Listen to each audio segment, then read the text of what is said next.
Hello, everybody, and welcome to the Omega Strikers Amateur Series. I'm joined with in this booth today with a fresh face to the casting booth, Fudgy Waffles. If you'll introduce yourself, and also I'm Fem Bison for everybody who has not seen me before.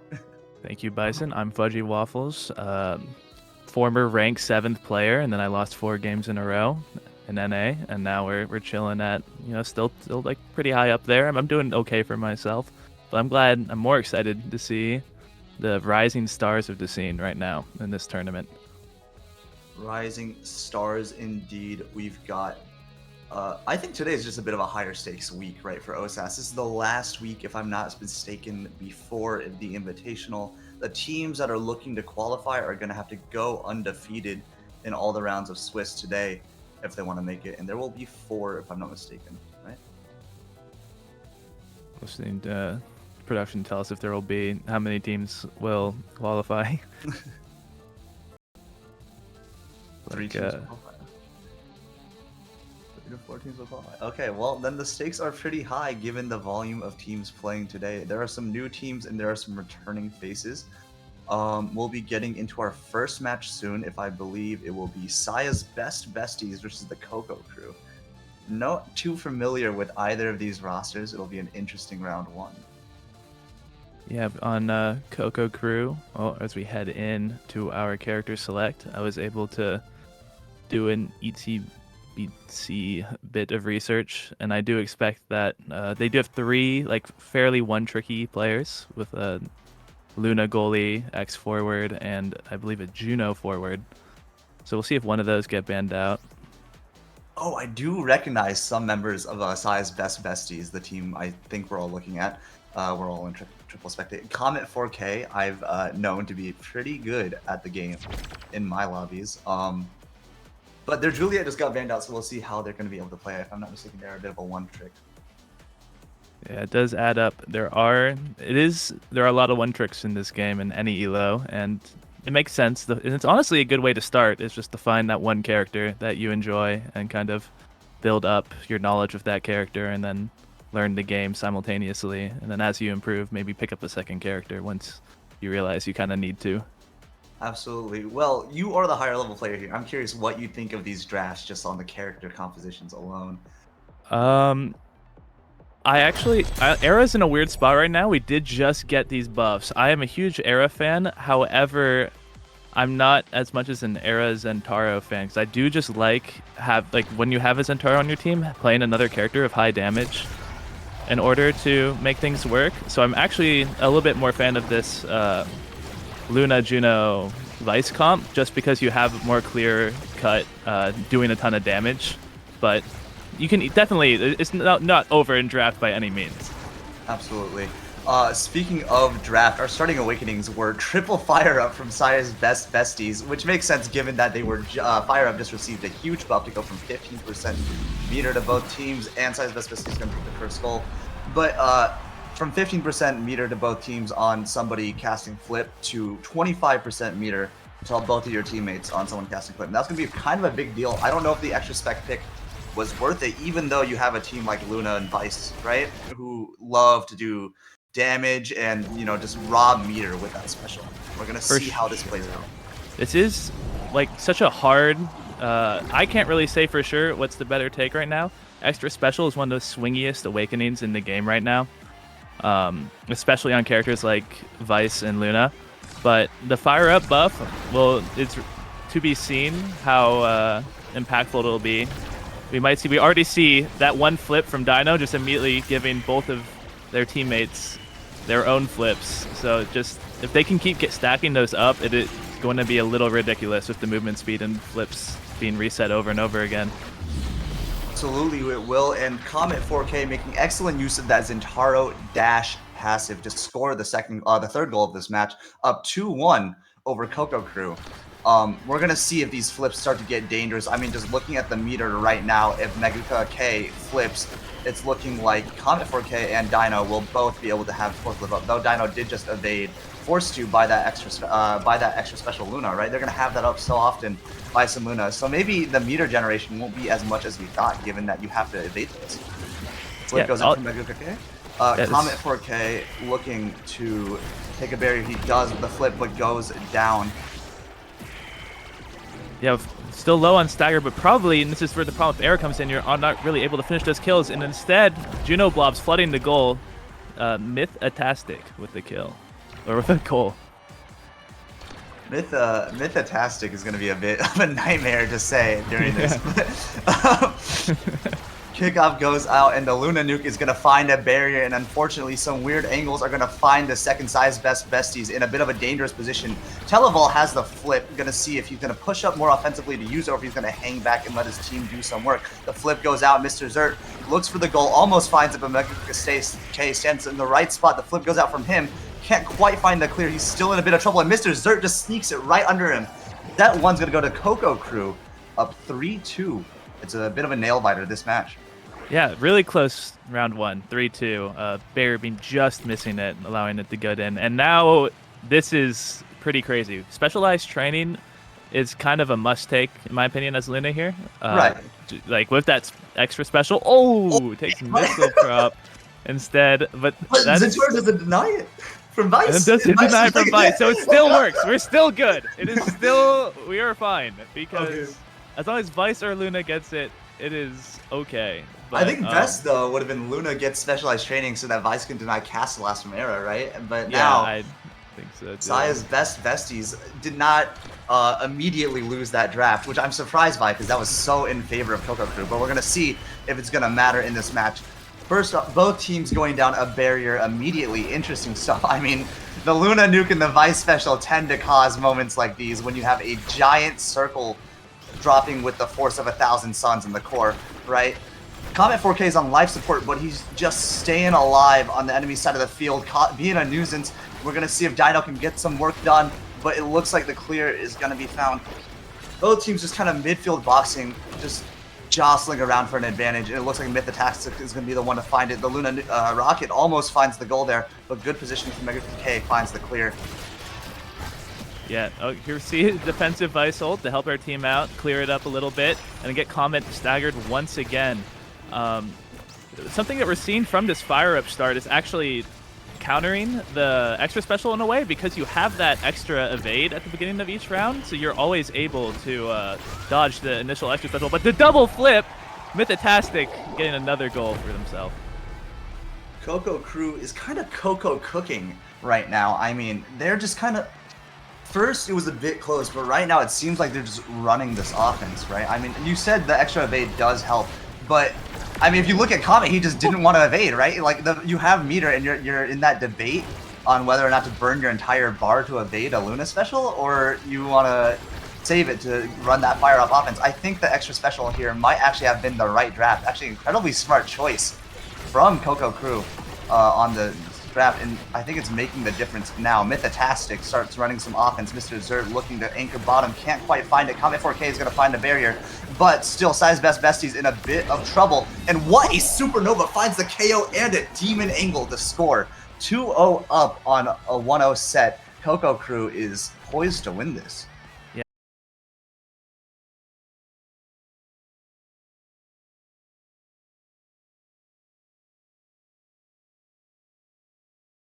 An opportunity, and it looks like they're going to find one. The Slice and Dice can't quite put it in though, and now it's going to be Coco Crew on the offense. Mr. Zert and Myth-atastic almost find a goal, but not quite. The Juno Slimes are ignored by Mega K, and Comet 4K is going to be able to bring this one back for Sia's Best Besties. The set's not quite over yet. I really liked how Televolt was generally playing that round. I really liked especially the clear up to keep the speed on the off the core flip shot. When you keep that speed in, you get to bring your opponent's core flip into your own team's offense, which can be really good. But there was a good synergy between Megacock and Comet, which was able to outplay end to end and get that goal and bring us back to where we are now with 2 goal barriers down. And Mega K just looking for this clear, finds the pass to Dino, and Dino's going to win the 50. Comet 4K tries to dash it right in, but maybe those nerves played a bit of a role in him missing that shot. And now Dino's off the field, and so is Comet. I mean, Mega K in a terrible spot right now. 1v3. Myth-atastic has flip. It's gonna go out, and they hold it just to VM. Unfortunate. 2-0 up for Coco Crew right now, 3-1. I mean, their offense really got rolling in that set.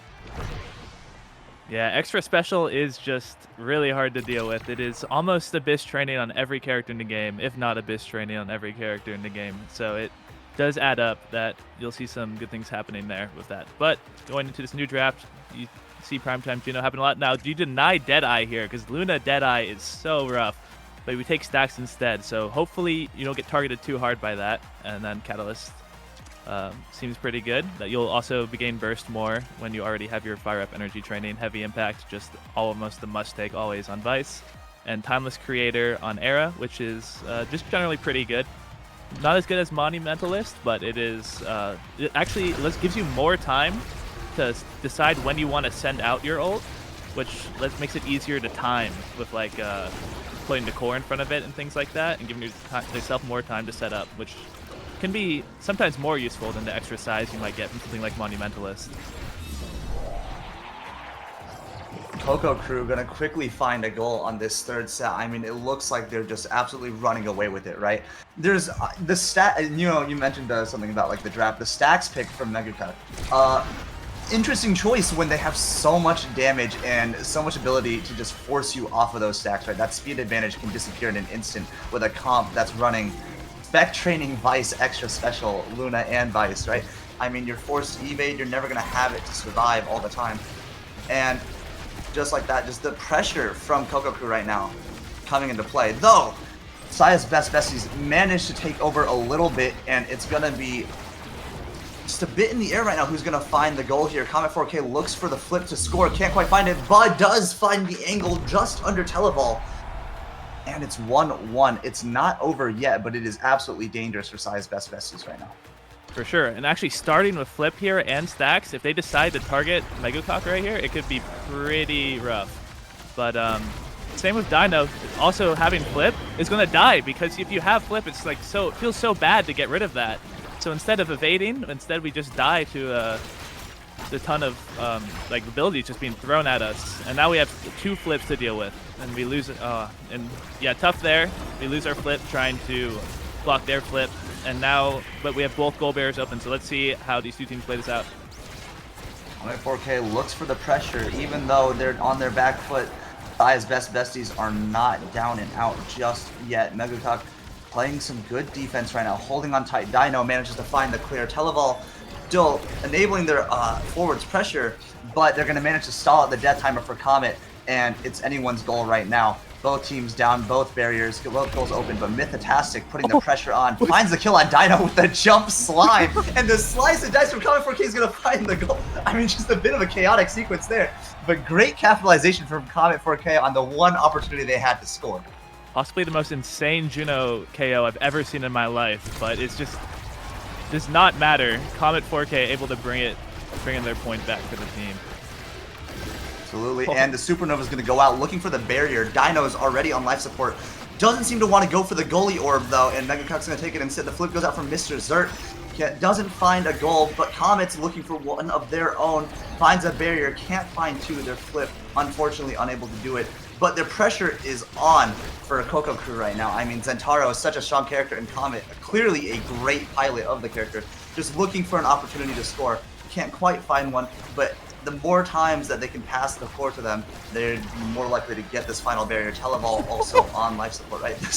The specialized damage is insane on Mr. Zert, but still, Televolt. They can get this Televolt KO, then the goal is almost wide open for them. But instead, we still get the goal barrier anyway, but in the reverse KO instead, as we hold strong. Absolutely. And unfortunately, he just passes right to the Juno Slime, and it goes right under them. What an angle from Mythotastic. It's 2-2. They almost took the set, but now they're on match point. Saya's Besties really need to pull together here. And it's going to be hard, right? With, as you said, you mentioned it earlier, the specialized training damage from Vice and Luna just so high. Though right now, it's Vice whose health bar is looking a little dangerous. Are they going to focus that damage up and capitalize on a KO? Doesn't look like it. They're down both barriers. Megacock about to lose their stacks and about to get scored on. The barrier is open. Dash is too early, and it's just going to roll white right in. So unfortunate. Just barely misses the dash there. and it's going to be 3-2 in this final set for Coco Crew. Yeah, what a tight 3-2 that was, or 3-0 that was in sets. Almost every, if not every. Did it go 3-2, 3-0, 3-2, or 3-2, 3-2, 3-2? It was 3-2, 3-1, 3-2. But yes, it was a But very either close. way, It was a very close 3-0. 3-0. Yeah. Which is cool to see because that is a hard game to play against those extra specials. But I mean, it absolutely. was cool to see Fire Up being brought back and being used. It just was too hard to get those chains going with those extra specials coming out, burning your evade so often. But a lot of good stuff from both teams there, and I hope they're both able to keep competing and doing well throughout this tournament. Absolutely. It looks like Coco Crew is going to move on in their attempt to qualify. Size Best Besties still, of course, going to be able to get some good competitive experience. But, I mean, that was just a smart draft from Coco Crew, recognizing that if the enemy team drafts Fire Up, you can just rob their meter with that Luna and Vice just constantly dropping supernovas and nukes on your head, right? It does look like we're a little bit early, finishing a little bit early on this round 1. So I think we'll be cutting to a break as we wait for round 2.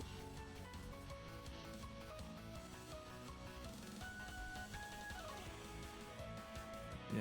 In the meantime, we'll be looking at some of these other teams that have moved on so far. Well, there's still a few matches still in progress. We have Don't Mind If I Do Boo winning their match over Pumpkin Patchers. We have Good Enough winning over Shadow Wizard Striker Gang. I've seen so many teams going into Shadow Wizard. Yeah, right. A lot. Title. Shadow Wizard Money Gang has had a rather influential effect on the Omega Strikers community, apparently.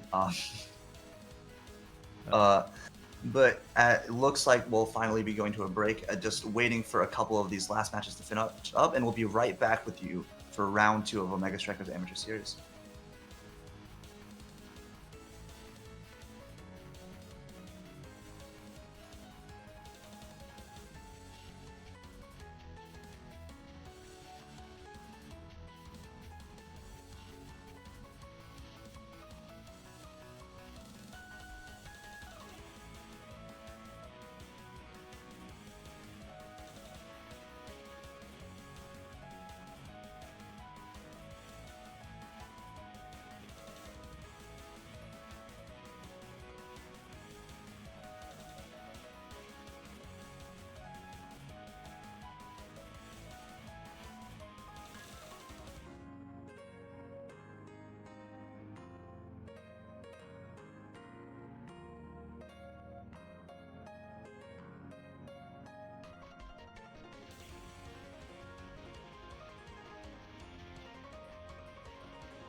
Oh.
Hello, everybody. We are back for round 2 of the Omega Strikers Amateur Series. We have just finished round 1, waiting on the results, so we'll tell you who will be on stream for round 2. But bit of an interesting series this time, and it looks like the final match is over. Struggle Bus took one over Puff Puff Pass, and now we're into round 2 of the Swiss bracket. Fudgy, do you have any teams you're looking out for?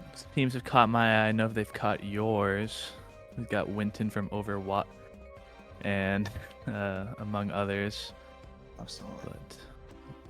But From Overwatch. I mean, they've been in, I think, all 6 weeks of Omega Strikers Amateur Series, like all 6 weeks of Osas, and they've been fighting to qualify. Historically, they've always played well, but it's always 1 or 2 matches. I think this is the biggest storyline of Osas so far, right? it's gotta be. Gotta be, indeed. Although my favorite team, like I'm biased. I'll admit it. I'm a biased caster. LA Tour Bus B line with my goat Z Yoshi 64. I mean, Z Yoshi is, for those of you who don't know, one of the greatest artists in the community. That's absolutely a fair team to be biased for. Iconic emotes and so many things that the Omega Strikers community uses in our in our chatting have been drawn or animated by Z Yoshi. So of course, shout out to him. We're gonna be getting into the next match soon. Do we know who's gonna be on stream? All right, gonna be loading in. I mean, it's their time to shine, right? Winton from Overwatch. Here we go. Just waiting to load in, waiting to get some matches coordinated. Do you have any predictions for like this roster? Do you know any players from Good Enough? I obviously know Winton from Overwatch, but I don't know who any of those on Good Enough are. I don't recognize many of the names, but I'm sure they are all legends in their own stories. Absolutely. And we're just getting ready. Still, just almost there for this match. Just takes a little bit of time. In Omega Strikers gods, please don't loading bug us. But as we get into here, I'm excited to see if just so everybody knows, Winton from Overwatch's been getting some coaching from Coach Yoki. We're gonna see if that makes a huge difference this week. I've been sitting in on a couple of the sessions, and I mean, to me personally, it's looking like it just might be the difference maker they need to qualify. But we'll see if Good Enough is good enough to stuff that. Yeah, actually, take back what I said before. I do recognize some of these names. I believe I played Blackbirds in a tournament in an early round of Swiss. Maybe for this Tuesday. It might have been this primetime Tuesday. I'm not 100% sure. Tuesday. But I recognize Count Swagula, TTV from ranked games even. So that's something of a testament already. I think I lost to Count Swagula TTV even, which is... I mean, hey, that's a good sign for Winton from Overwatch. Yeah, Winton looking, in my eyes right now, a bit of the favorites, but we got grinders on both teams, which is absolutely good to see. Night Market's going to be the map as we load in. Looks like we're going to be staring at Winton from Overwatch on their draft, hovering the Frostfire team comp. I mean, Swagula's definitely got a Juliet, and Vamp, for those of you who don't know, is around in the main Omega Strikers Discord, going around as the Estelle Simp. So we're going to see if they can make these picks work for themselves. Right now, the Zentaro ban, I mean, considering what we just saw on stream from Comet 4K, I think that's a pretty fair ban, right? Yeah, this Zentaro character is pretty good. They did nerf the dash by like 2 seconds. I don't think that's going to be making people pick him all that much less. But a nerf's a nerf, and I'm happy we're moving in the right direction, and I'm sure its effects will be seen at a statistical level at least in overall win rates and such. But ignoring Zentaro, we're going to be looking at, I mean, pretty similar team comps, right? Dubu, Juliet, Estelle, and Dubu, Juliet, Drakkar. I mean, Estelle and Drakkar are also pretty similar in how their kits function. We're going to see which team is going to be able to find the advantage here. Kickoff starts, Vampire and Mike White putting the pressure on the Saywhale. Get the midfield out, but Icy Blue Sky is holding on well. Count Swagula, though, that Julie dash punch is so hard to stop.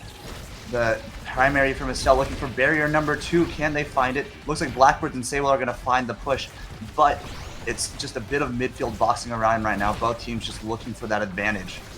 Oh, I like that. pass from Count Swagula to Vampire. The beam able to take the second barrier, and now we're moving on to the goal. Let's see if we can see our Dubu move up, put the wall up, set up at Count Swagula, but not quite able to get a goal. Icy Blue Sky holding it down. Now let's see, we're in a midfield battle right here between Estelle and Drakkar. With the aerial start, it's going to be benefiting both midfielders greatly, so watching those two battle it out will be a pleasure. We get past Julie, now we're in the front. Let's see if Swagula can set himself up for a score, but we do have Dubu Blue. Keep moving, across court. In front of the goal 1v1, not quite able to get it. And now we're moving. Can we get this last goal barrier is the new question. Oh no! And I mean, unfortunately, it looks like good enough. We're not quite good enough to get that last barrier. Icy Blue Sky just a bit unfortunate. Just a bit of a surprise fast core from Mike Mart's Dubu wall there, sneaking it right under. Going to be 1-0 in this first set. We're going to see him, Winton from Overwatch can press this advantage they have. Vamp with the flip up, uses it immediately, wins the midfield, but Icy Blue fires one right back, and both teams sort of even right now. Count Swagula can't quite find the dash punch, but it looks like the possession is definitely in Winton from Overwatch's favor. Count Swagula, great strike war there, takes the first barrier, looking for the second. Blackbirds though, Julie special, great angle, but Count Swagula is going to return one right back, and now Good Enough is once again on their back foot. Are they going to hold this one? I mean, that was a terrifying angle. I thought that was going in, I'm not going to lie, but we get the clear off, but ooh, good dash to keep it upfield. But we're in a really precarious spot here. It's really scary to play against any character of blue on this map because any shot can just get you against the kill, but instead we shoot through all of them to get the gold. What a great beam there. That's what makes Estelle so scary, is no matter where you're standing, as long as Estelle is close enough, that primary can shut you down. I mean, absolutely. As a goalie player, right, I've had quite a few moments where Estelle has just absolutely bodied me, and it looks like Vamp is doing some of that today. But right now, Mike Mart's on his back foot. Blackbirds and Saywell with the flip. Dangerous position, but what a great wall. Completely shutting down that top lane offense. Saywell and Blackbird's going to have to approach from the bottom. Great log from Mike Mart. Wins that 50-50 against the flip. Vampire looking for to start that offense up again, and finally it looks like they will. The dash punch from Swagula looking to kill Blackbirds. Can't quite find it, but that damage will matter. Blackbirds has to play a little safer right now. Can't quite seem to field the core either. I mean, great control from Mike Mart and Vampire. Looking for this top barrier as well. Saywell has the flip, invisible. Looks like he's going to use it. Doesn't. The log from Mike Mart, great. But what a great flip from Saywell. And now it's Winton from Overwatch's turn to be on their back foot, except they managed to take the barrier in time and bait out the flip from Icy Blue Sky. However, they don't score. Vampire, great flip. But Icy Blue Sky, just good patience, managed to strike that one right back. And Blackbird's going to find a dash punch KO. And now Winter from Overwatch is in a dangerous position. Saywell putting that pressure on. Can't quite snipe the clear. Looks to use the shotgun to do it, though. And now it's Swagula's turn to attempt to score. Mike Mart just holding on tight. And now it's his turn to be blown right by with flip up. I mean, this match is actually looking closer than expected. Yeah, I was expecting coming out of the gate, seeing some Winton action, but we are, although Winton, I feel like, are doing a slightly better job of controlling or passing the core to each other and getting through the midfield. Blue Sky is able to hold it down, but Caster's Curse as we lose both barriers, but not in the best spot right now. If we can get something back for what we've lost, then we can keep. Oh, shotgun! And Blackbird's looking to put the pressure on for barrier number 2. Icy Blue Sky holding it down. I mean, just great defense from Blue Sky right now. Oh, what a strike. Just barely sneaks it past the Julia dash punch. But the specials gonna find it from Swagula. What an angle and what a timing to cast that. Great set from Winton from Overwatch and great defense from Good Enough. But it's gonna be Winton from Overwatch getting the advantage on this draft and in sets. And here we have the Awakenings. I wonder who's gonna take Quick Strike, because in high elo at least, a lot of people have been saying that it's one of the new like OP trainings, but also something to be said is it scales with how often you are striking. So far this game, we've been seeing other like defenses holding that pretty well. So no quick strikes going through. Instead, a lot of other really good items like Twin Drive, 1-2 punch. Glass if we get some, Dubu. Yeah, Glass Cannon for Dubu. If we can get some more offensive pressure, that would be, it can be huge to just turn that tide of who can break through these pretty solid defenses first. Absolutely. I mean, something to note here, Vampire actually does also have aerials. That Twin Drive, that Blink has so much range, and especially with Twin Drive, he's definitely going to be a huge threat for scoring. But we're going to see if they can capitalize. It looks like Swagula is going to be the one to do the work. Instead, managed to take both barriers, and Swagula almost in scoring position, but that pass gets sniped by Icy. However, what a dash punch from Swagula. Does not matter if Icy clears, because Vamp's going to win that 50-50 and pass right to Juliet.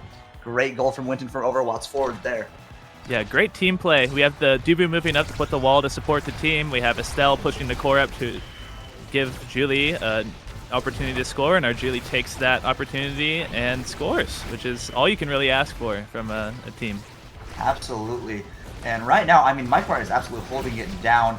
Bit of a sketchy situation there, but just great strike discipline. And he's going to enable his team to find both barriers. Winton from Overwatch in that hugely advantageous position right now. I mean, it's following a pattern we've seen in set one. They're just so coordinated on this offense. That Coach Yoki coaching definitely made a bit of a difference. They're looking for the goal right now, but Icy Blue Sky does have flip, and so does Say Whale. Are they going to use it to play defensively? Are they going to find a barrier here with one? Didn't even need the flip. Icy Blue flips away from Swagula's dash punch. Incredible defense there. But Swagula has another attempt, just waiting for Vamp to fire up, and Vamp absolutely does follow up top corner with the Estelle primary. I mean, look at them covering every angle. That's just textbook offense, right? Yeah, it makes it, and this is like, it's so hard. This is what makes it really hard to play against Estelle. It's not just like having to react to abilities and like knowing when to evade to like get through beam and stuff. It's knowing that even though that Estelle that whole time just standing in the midfield had that forward pressure. Icy Blue Sky was not allowed to clear up, because as soon as it started going up, immediately Estelle gets to score that. And so that's why it's going back to Julie over and over, and you just gotta hope that you can like win a strike war or something to get that through. But now let's see if we can close out this final point. Oh, flips through the Dubu to get the last goal barrier, and the Drekar shotgun to finish it off. Almost Vampire. Almost got a really sick save there with the dash, but there's the goal for good enough. I mean, good enough. Looking to make sure they don't go down and out just yet. But I mean, Winton from Overwatch just playing some incredibly well-coordinated play. Though Blackbirds finds a great pick on Vampire, and now they're on the back foot.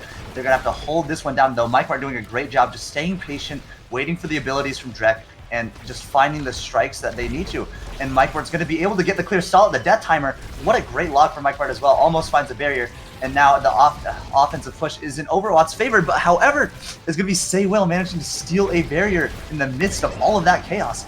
Great stuff. And Vamp is actually going to go down again from Icy Blue Sky this time. I mean, good enough looking really to make sure that they win this set. They do not want to go down 2-0 against Winton from Overwatch, especially after a draft like the one we just had. I mean, both teams got great awakenings, but it's just dangerous when the team that's winning has just as much momentum as you do from awakenings, right?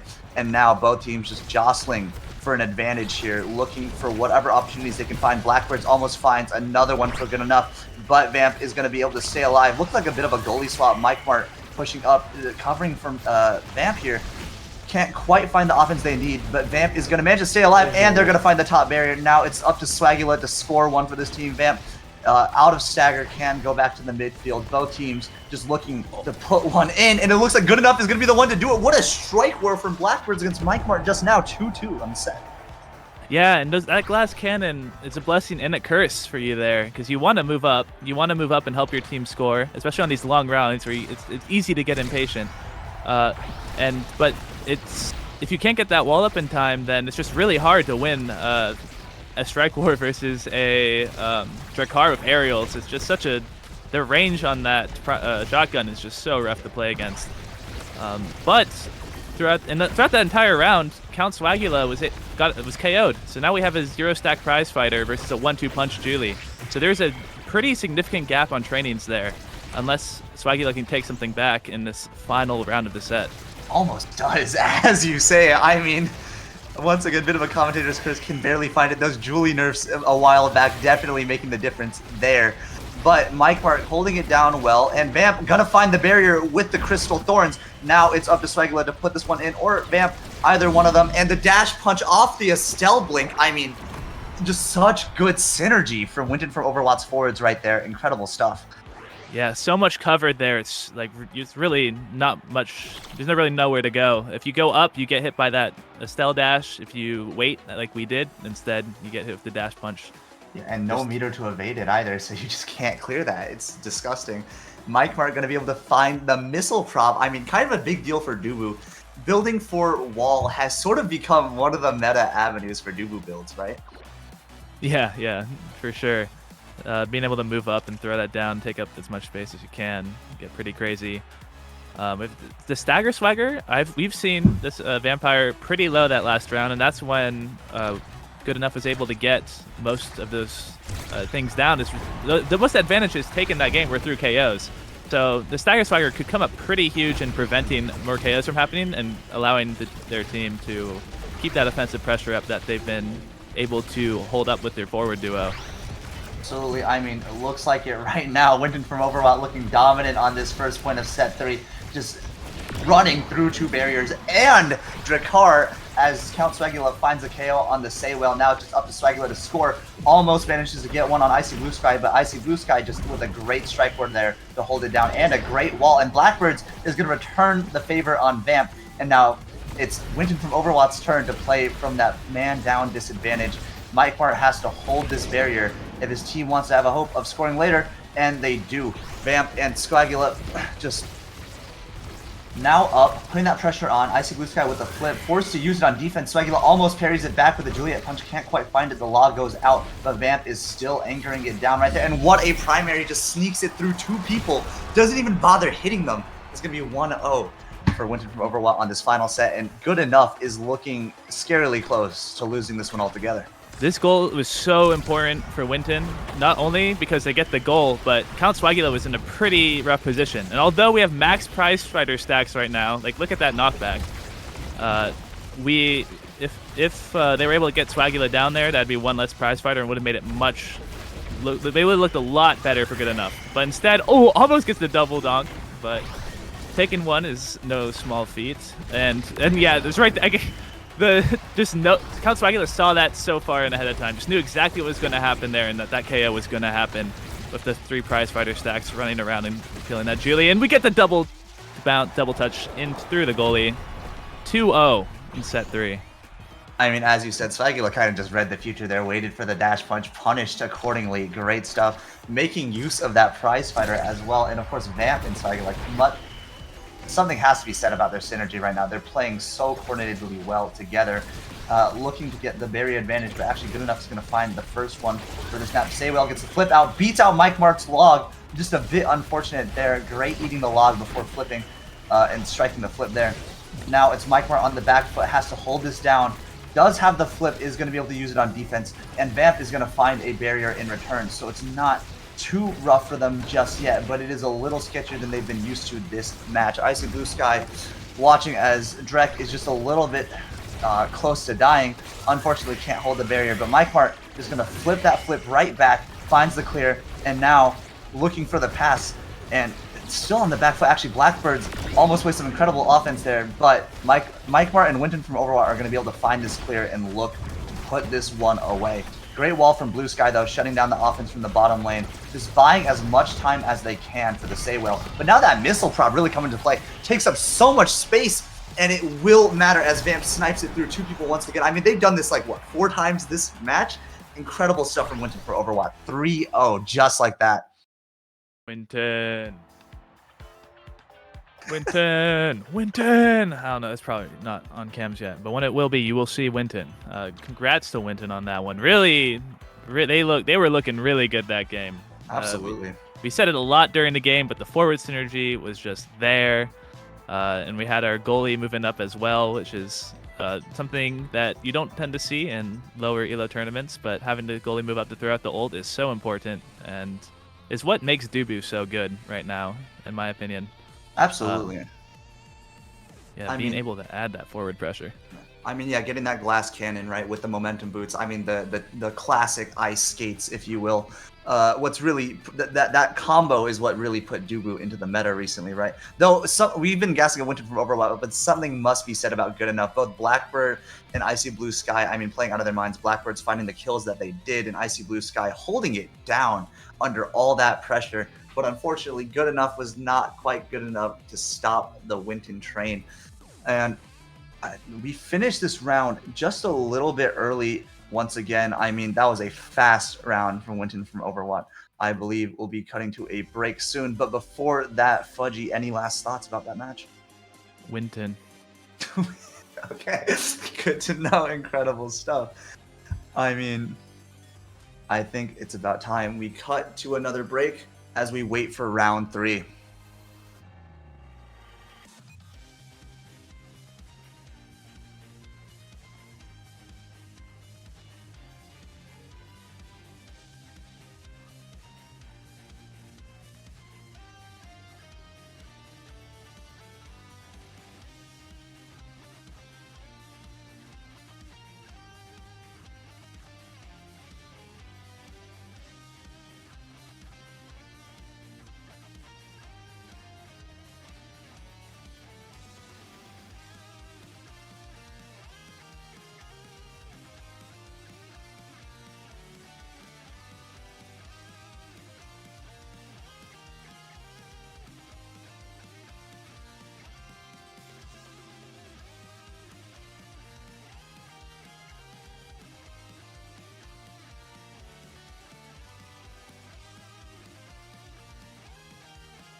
Hello, everybody, and we're back once again for round 3. This will be the last round that Fudgy Waffles and I will be casting. Then we'll be passing the mic over to Wallaby Gangsta and Saya, if I'm not mistaken. But as looking at round 3, we are going to be getting LA Tour Bus Beeline, Fudgy Waffles. A little bit of a biased pick for you. Tell me what your thoughts are on this match. We got some goats on this team. We've mentioned Z Yoshi 64, but there is no shame in mentioning such a legend again. Today I logged on and noticed defending was missing, and it was a struggle. I had to there were tears. But Snowball also good. I've played many in-houses with this man, very solid player. Yeah. And Balex, also known to be good as well. But this is Struggle Bus. Though you should not be sleeping on them either. I mean, yeah, they put up a pretty good performance just last week. And I mean, but to be fair, they will have a bit of an uphill battle on this one. I mean, Snowball and Yoshi, as Achi has pointed out in the chat, bit of a 2/3 of an NASL West roster. A bit of a stacked Osas team, if you will. But we'll see if Struggle Bus will be the one struggling today. I mean, they've definitely pulled up some upsets, so we'll find out. Yeah, I could see it happen.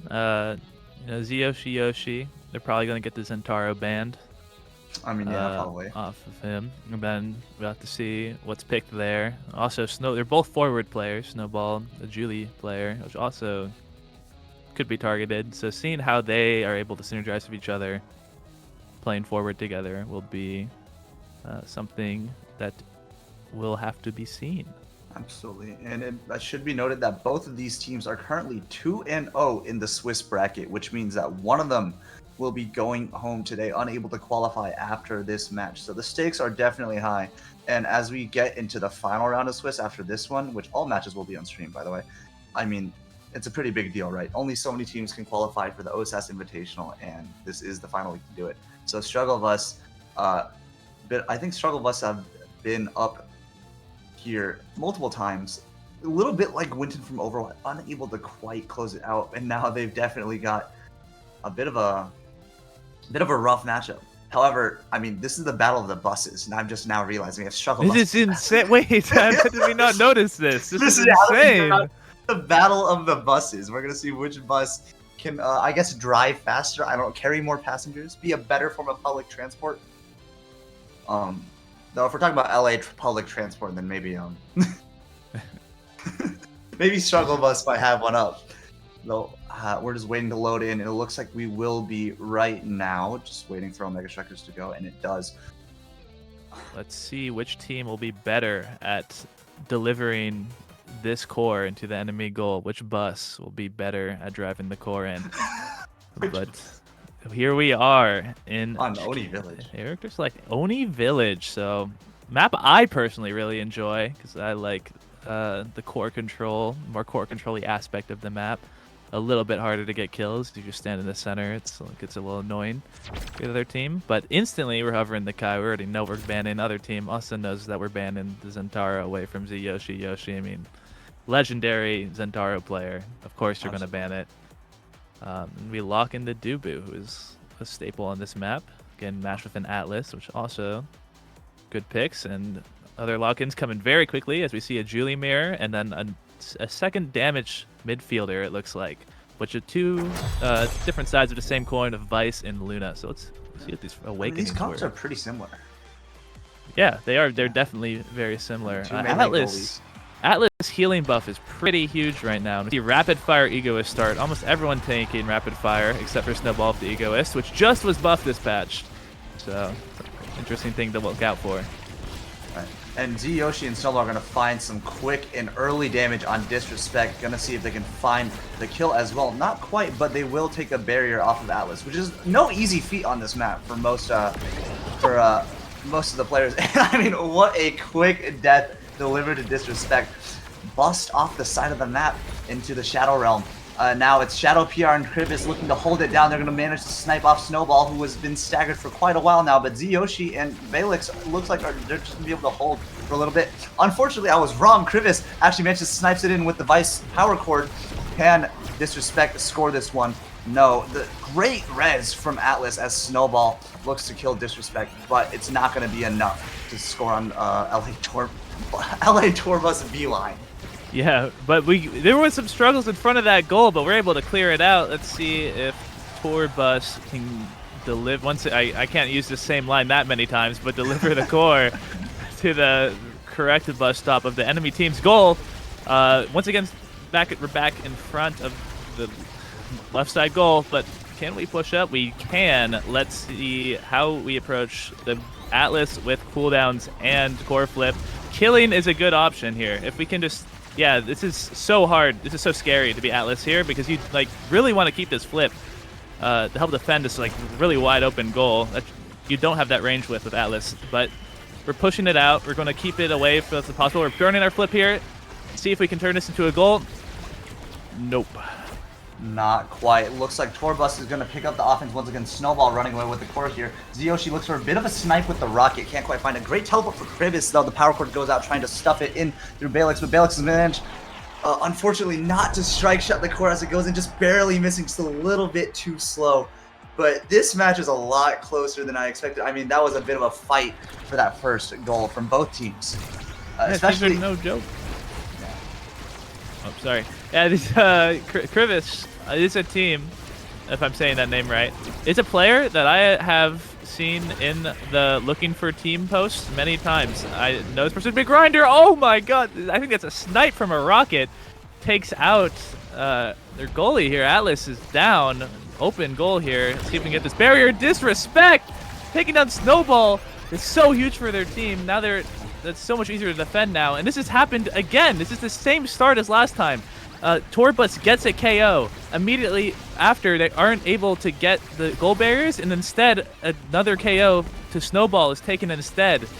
It just like makes it even harder. So these early trades are super interesting because once these damage trades are done, it's like the first team to get a KO doesn't even have that much of an advantage because there's usually one other player.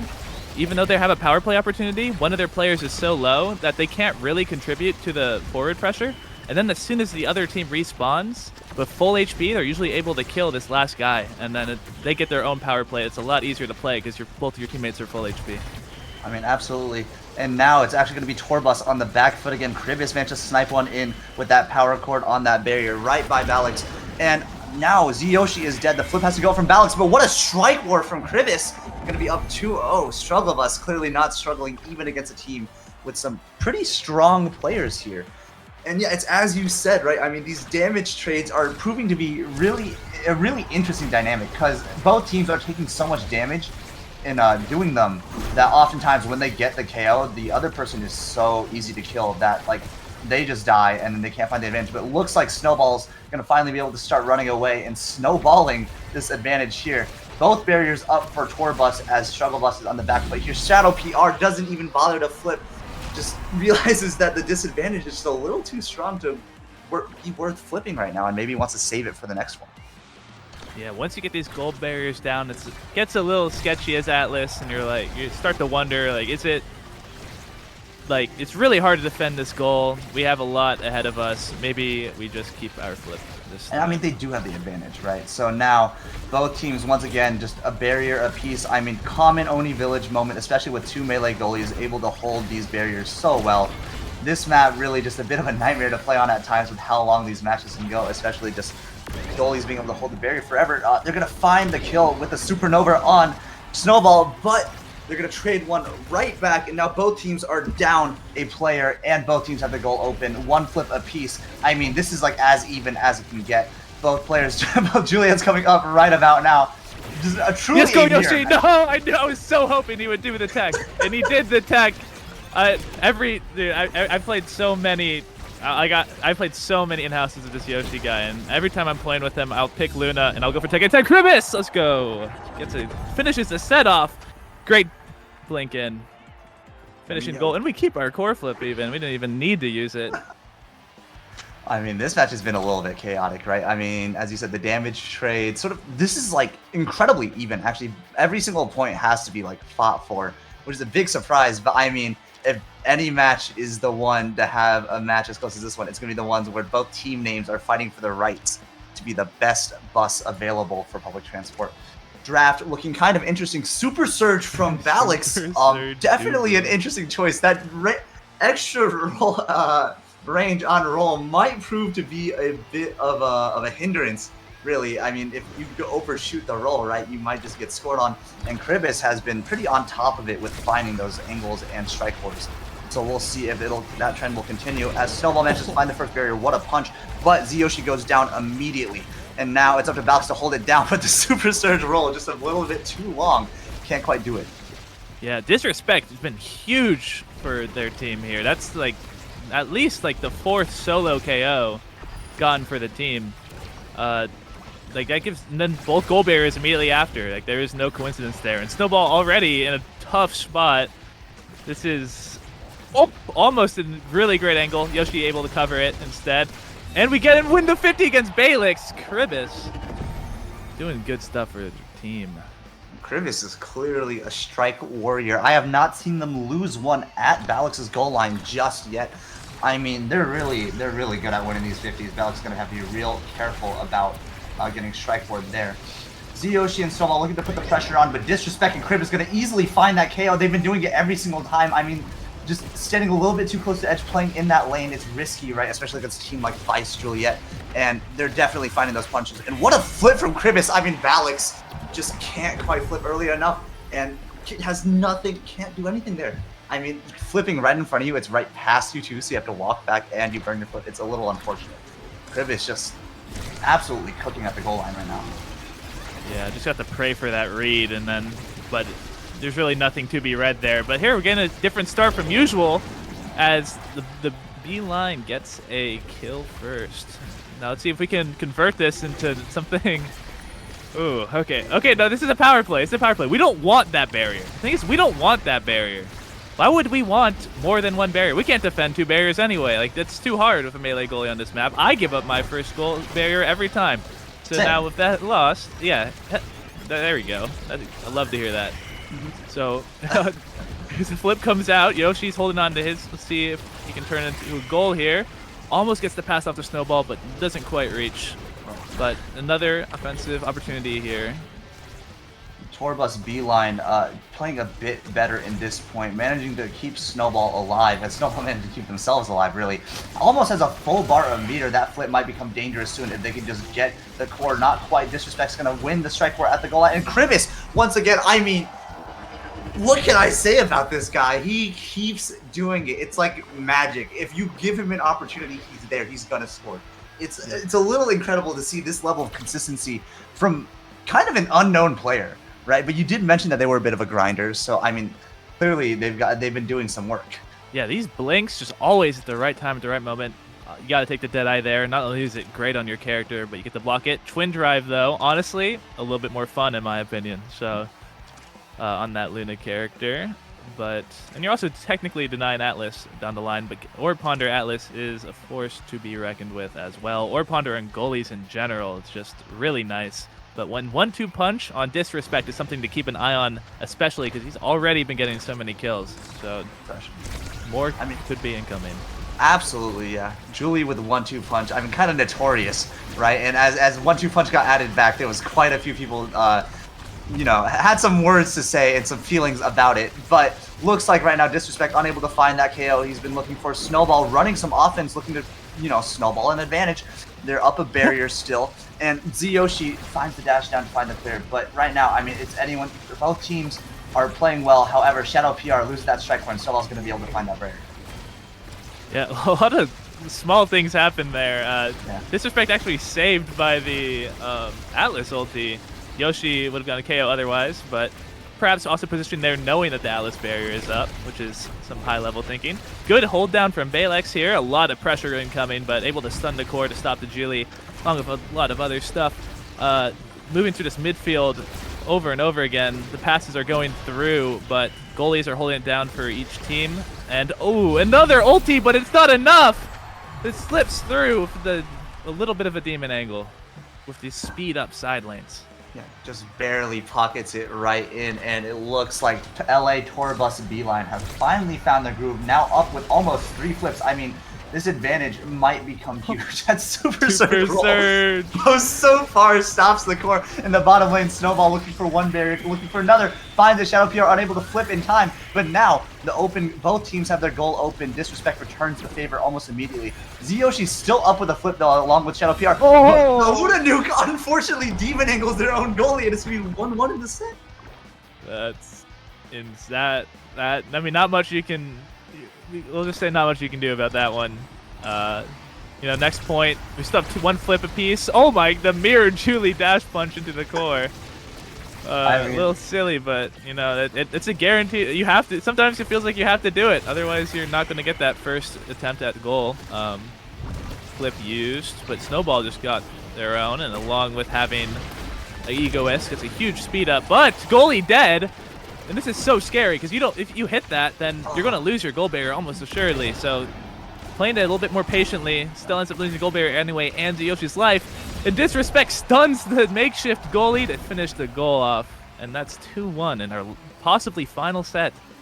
Yeah, I mean, LA Torvas V-Line, I said they found their groove, but now, once again, they're on the verge of losing it all. Unfortunate for Ziyoshi and Snowball here, and Ziyoshi doesn't find that strike, loses that top barrier, but it's okay. Once again, Oni Village, not really a map where you need both barriers, both teams down to a barrier apiece. I mean, you see this all the time, right? Now, Snowball's running around with that egoist, looking to make a play happen, but can't quite find it. Gets the dash flip. I mean, incredible stuff. And Balix manages to hold it down. Snowball's going to go down, but I mean, the advantage earned is huge. And Ziyoshi is going to be able to capitalize. What a Luna dash. It's not over yet. It is 2-2.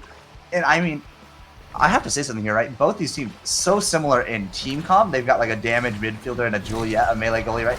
And also in name. I mean, this is kind of like an alternate universe matchup. We're going to see who can take it in the end here. Oh, a little greedy there going for that. But if we can get these goal barriers quickly and fast, then we're still in an okay spot. Snowball, I want to point out, level 5, which is really rough, but he's still been able to get these goal barriers. So it's, and that, at the end of the day, that's what's important. Even if you're getting KO'd a lot, if you can get the goal barrier, that's all that matters. Oh, Yoshi almost able to get that through, but now in the power play situation, can Struggle Bus get it? Oh, the TP for once doesn't work. And the Yoshi gets a missile out. That's blue. Doesn't. Oh, really good expanse to block that off.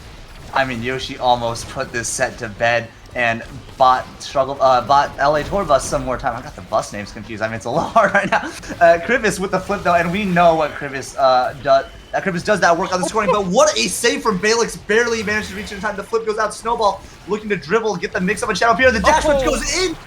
Oh my gosh, this game's not over yet. It is 1-2 in sets, but LA Tour Bus B-Line has found their groove, and they're looking to take this one right back. Yeah, Snowball has I said it. I was trying it a bit before. Although he has been dying a lot this game, was making some really good plays in front of the goal, doing a little bit of a Bell's impression, doing some dribbling, baiting out the right cooldowns, and then waiting for his own to come out to make the big plays happen. Extra special on Luna, tempo swing, heavy impact. That's so much more damage on a team that's getting already been getting so many KOs, but the extra special might be able to hold them back. Stack's insane on this map already. Peak performance going to keep us alive a little bit. And Big Fish, just size is always good. Interesting that Atlas didn't go for the Dancer there, given that he's already has Ponder, right? If you can get Replicator with that, it might be very powerful. But, I mean, Big Fish also just gives him a little more defensive core control. That extra strike range, very useful in winning those 50-50s at the goal line. Snowball, though, doesn't really seem to care. Immediately takes 2 barriers, goes down, but as you've said before, it doesn't really matter if Snowball's going to be the one managing to score all the time, right? It's okay if they die. They figured out how to play with what they've got, and it's working for them. Balix manages to hold it down, stalls out Snowball's death timer, and now Snowball is looking for a scoring opportunity. A little bit of dribbling, but the astral projection is going to be able to beat out just a little bit there, and now it's just a bit of midfield boxing. Yeah, we're doing a lot of Oni villaging right now. We've seen it a lot. There's such a big midfield, it's hard to hold that much presence. And that's kind of what you get with Luna over the Vice. Vice, you get a little bit more damage, a little bit more consistent damage at that. But there's some of that damage kind of coming through, but Disrespect also just showing like the same performance that we've seen all game, getting these solo KOs. Now let's see if we can get this power play into a goal play, a scoring play. We have the blue, it stops not only Yoshi's dash, but gets the goalie's, gets Balix's flip as well, and then scores the goal. That is so much off of one flip. absolutely vile stuff from Disrespect. Living up to the name, disrespecting the entire enemy team, just decides to flip and get a demon angle going. However, Z-Yoshi is going to be the first one to take that barrier. What a great dash. Snowball looking to follow up. Can't quite find it. Z-Yoshi loses the strike war with Krivis, but it's okay. Once again, both teams down to a barrier apiece. Keep saying it, but that is the meta. And as I say, Z-Yoshi is going to go down, sniped off the map. Snowball and Valix in a bit of a sketchy position here. Snowball can't really seem to get a hold of the core right now. Balix has just too much pressure on top of him to really give Snowball an opportunity, but the death timer is going to go, and so Yoshi is back on the field. Yeah, good job stalling that out so Yoshi can come back, but Snowball has taken a lot of damage in the process. That's orb stacks reset with that kill onto Shadow PR. Snowball's going to win the strike war with the Juliet punch. That's all you need sometimes. Manages to take the second barrier, capitalize on the small advantage they have. Now it's up to them to score. Disrespect, though, just walks Balix strikes, reads him like a book, and manages to put one in the net. Oh my gosh, Disrespect absolutely playing so disrespectful right now. It keeps going back and forth. It goes back and forth, and then just the goalie makes a single mistake, which is like so easy to do on these long matches. Core keeps moving faster. Yet long speed lanes. No! Blue not only lost, we lose core flip, and Disrespect gets another KO. Disrespect taking over this game completely. Yoshi trying to do their best to stall, but good stun there. Yeah, we keep the goal barrier, and Snowball's back up. Almost get a kill on Krivis. But we're moving up and getting another goal scoring opportunity here. It's moving so slow. Absolutely. We've been here before, though, but it looks like this time LA Tourbus V-Line will finally find the goal from this position that they've been looking for. And now they just need to keep it up. It's match point for them once again, but I'll say that we've been here before, right? This position, Snowball and Z-Yoshi were able to score fast enough to keep their team from losing this set, and we're going to see if they can continue to hold on in this match, though it is definitely dangerous right now. Krivis looking to put the pressure up, and Disrespect cornering in, almost pinches Balix, but Balix rolls a little bit too far and is just unable to hold that side of the barrier. Now it's really just so dangerous, but the Luna Nuke, so unfortunate, hits it right back into Supernova, and it's over for LA Tourbus B-Line. Struggle Bus clearly not struggling, take this set 3-1, and 3-1 on the scoreboard at the end of it all. Yeah, great performance from Struggle Bus. Disrespect getting so many KOs. Krivis in those positions so often to finish off these goals and just doing a ton of damage, I'm sure. And Shadow PR holding it down very well. The stats speak for themselves. It's 14 KOs from Struggle Bus that game versus the 5 from D-Line. Absolutely just incredible use of Vice and Vice's consistent damage and just following up on that. Disrespect, playing incredibly well. Multiple moments where Disrespect actually just 1v1, 1v3 the entire team with just striking and taking barriers and then dash to the core right in. Incredible performance from Struggle Bus against a team that they were definitely, historically, the players on Struggle Bus are a little weaker than the players on LA Tourbus V-Line. The V-Line has both Z-Yoshi and Snowball. Those are some very strong players. Great performance from an underdog there. And what a match. Yeah, what a match indeed. We'll likely be going to a break soon to swap out the casters. This may be it from us, but it has been a pleasure. Absolutely. Absolutely. Talk about yourself. I don't really have much to shout out. As I already said last time, I made a Twitter for myself finally. If you want to follow me, it's @FemBison. But Fudgy Waffles, do you have anything you want to say before you get off the mic and hand it over to Wallaby? And follow FemBison on Twitter. Follow me on Twitter, Fudgy Waffles. Follow me on Twitch, Fudgy Waffles. Please, I need more followers. I need more clout. This is the only reason I do anything is for clout. So please, thank you. All right, thank you. And I think we'll be cutting to a break right now as we get into the final round of Osas. And just before I leave, I have to say, Winton from Overwatch has made it to round 4 of the Swiss undefeated. They will be back on stream, and we will see if their storybook run can continue. All right, signing out.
Hello everyone, and we're back with the final round of the Omega Strikers Amateur Series. This time two familiar names, Shakara Green and Winton from Overwatch, and I'm here with Wallaby.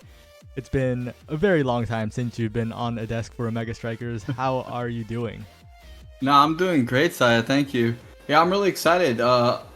It's always nice to kind of see some of the newer players that are coming, kind of up and coming and getting into the competitive play. So I'm definitely really excited to see what these players are capable of. And I've heard a lot about Shakara Green. I've heard a lot about Winton from Overwatch. So, I've seen some of these players around as well, and it's gonna be really fun to see them kind of battle it out here. Yeah, and Winton from Overwatch has made it to this final stage, the basically one game away from qualifying, going undefeated so many times, but hasn't made it so far, while Shakara Green is the latest roster in the Shakara family. Red and Blue already have gone undefeated in previous weeks, so this is just another fresh team under that name. Dang, yeah, they've got a whole squad, but we are going to be getting into this game here, into this select pretty soon, and this is kind of a really stressful match when you're trying to get this last sort of win to get into it, and I believe this is the last amateur series tournament as well, correct? Yeah, this is the last chance. There will be some teams that don't go undefeated that get invited based on like how well they did throughout, but to guarantee a spot, this is your last chance. Yeah, that is scary. So definitely a lot of stress, a lot of nerves, I think, coming out from some of these teams. As we do see a Dubu Kai ban, that is really interesting. Double goalie ban is something you don't see very often, which makes me really curious what these starting awakenings could be here, Saya. Yeah, and both goalies immediately going to the Atlas, forced on their pocket pick, but if it's Atlas, like, it is Atlas's lab. That expanse will cover the barriers quite comfortably. Yeah, that is true. It'll do a good job of it. And, we have the double midfielder setup coming in from Shakara Green, Winton from Overwatch going with the pretty standard Estelle Julie comp as well. As we do look at what the awakenings are, and it's bulk up aerials. That's really interesting. I can see maybe it looks like there's definitely some one tricks going on from the goalie side, but I can definitely see why the Kai ban came out for sure. But I'm really interested to see how Shakara Green kind of sort of handles their comp here with these two starting awakenings. And Shakara Green getting the core, immediately winning the strike war against Mike Mart, who was a little hasty there. And when you look at this comp, you start to doubt a little, right? Rune and Aimee don't really have like that guaranteed stuff. They can't brawl against this more standard comp of Juliet and Estelle, but they're making it work. Yeah, right off the gate, 2 barriers and the first goal as well. Really good start here from the side of Shakara Green, but we're not going to count Winton from Overwatch out quite yet. Obviously, only the first goal. A little bit of kind of floundering here, I think, from Mike Bar, and unfortunately, kind of just went on striked off cooldown, and that second goal just kind of trickles in here, Saya. Definitely a really strong start here from Shakara Green. Yeah, and that might be a side effect of the goalie ban, right? Both teams are doing it, but Mike Mart off the comfort pick of Dubu. Not as, I guess, comfortable, really, on that Atlas pick. Trying desperately to get those saves, and that small difference really just makes the entire difference when it comes to those 1v1 strike situations. Oh yeah, the comfort with the striker is really huge, as Shakara Green again takes both the barriers here. Winton from Overwatch does have one, but this is a really scary situation. A little bit of a core flip there from the Estelle, trying to get it out, and oh my goodness, that was an opportunity for Julie, but the fiery punch comes out. It just nothing. There was no dash there to really follow that up, and kind of a little bit of an empty scoring chance. But Vamp gets that Rose Warp down, and it's going to be the first goal from the side here of Winton from Overwatch. And that's what Vamp does best, really just snap at those opportunities when the core is in the center of the field and the goalie is away, really capitalizing on those. And when the Julie cannot get those standard scoring stuffing opportunities in, that's what Winton from Overwatch needs to rely on. But right there, too many hits against the pillar. The primary from Mike Mart, not enough to get it out of there. And Count Swaggo TTV looking for that barrier. Multiple tries, but not deep enough against that wall, and Vladilena will just clear it away. Yeah, right now it's just a 1v1 situation with the barriers here. A core flip on the side of Mike Mart, so they do have a little bit of an advantage in this situation. But, you know, the Rune Amy has been doing a great job of getting some of these barriers. A lot better job than maybe, like you mentioned, we would have expected. So, really well played here from Chikara Green so far to kind of come out with a little bit of a unconventional comp as they get the last barrier as well. This is really dangerous. Oh my goodness, Mike Mart had to use their flip, but they're going to lose that strike war to Japanese box, and that's going to be the first round for the side of Chikara Green. And as we get into this Awakening draft off the first set, what are you kind of looking for Winton from Overwatch to get to maybe come back in this game?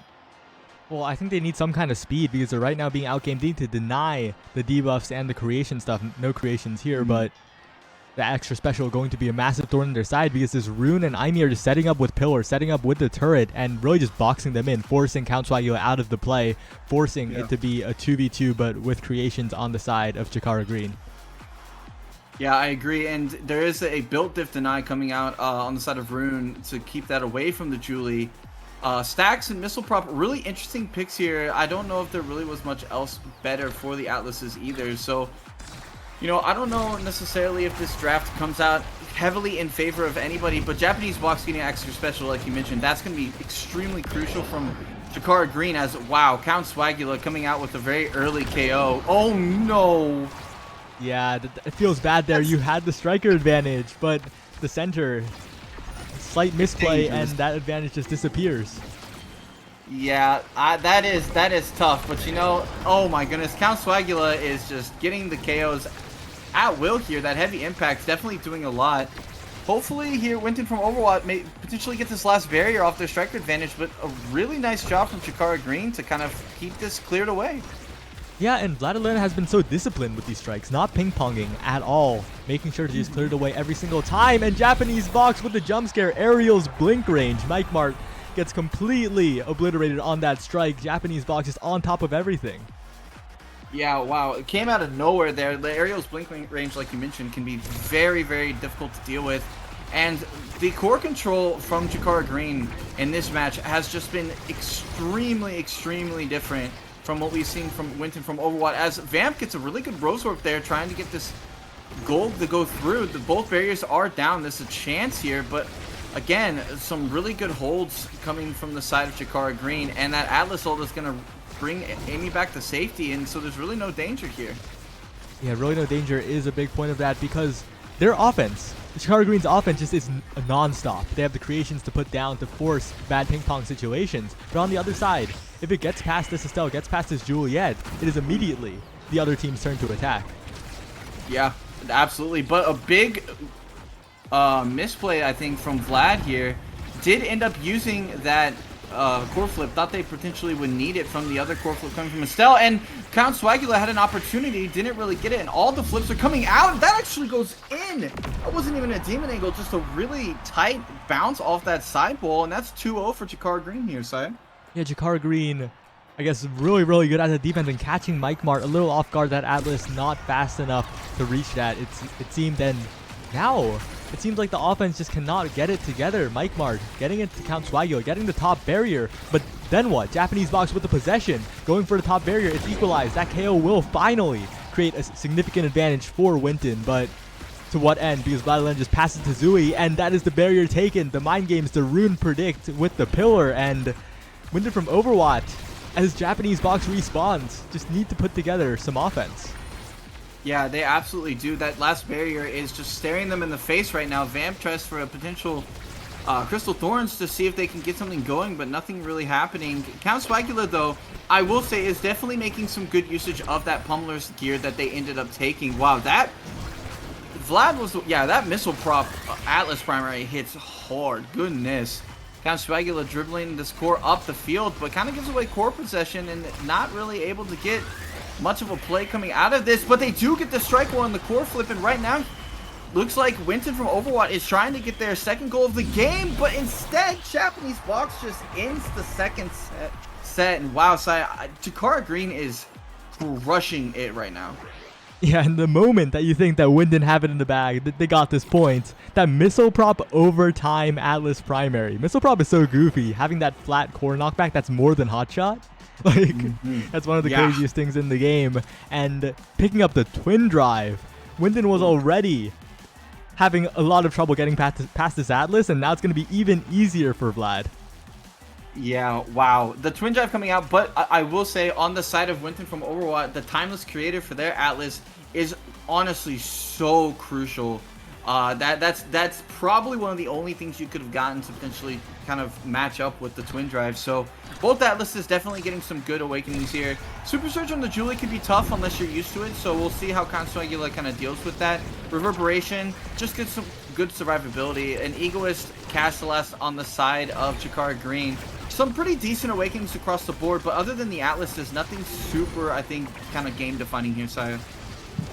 Yeah, and right now, Katsuagi, it's kind of weird, right? Vamp is forced to go so far back and try to go so far forward as well to be both the scoring and the midfield player. Katsuagi in position is great, but just hasn't been able to get in position too much. They almost get the bottom barrier, but just so close yet so far away. And Japanese Box going for yet another scoring attempt. This time, though, Vamp is the one who gets that barrier, and maybe they can mount a push, but they're taking so much damage from the Aimi turret.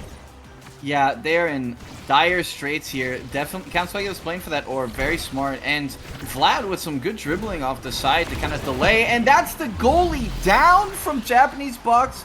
Core flip.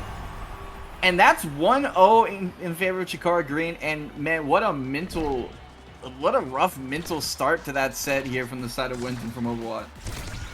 Yeah, but we've seen Winton come back from these before. Like, this is a team that has consistently made it to the final round of OSAS. They get the KO, they lose barriers, but no, they were so close. They had the striker advantage, but this is yet another goal that would go to the side of Chikara Green. Yeah, and I'm not gonna lie, these striker advantages that Count Swagula is getting for the side of Winton from Overwatch not really kind of translating into anything.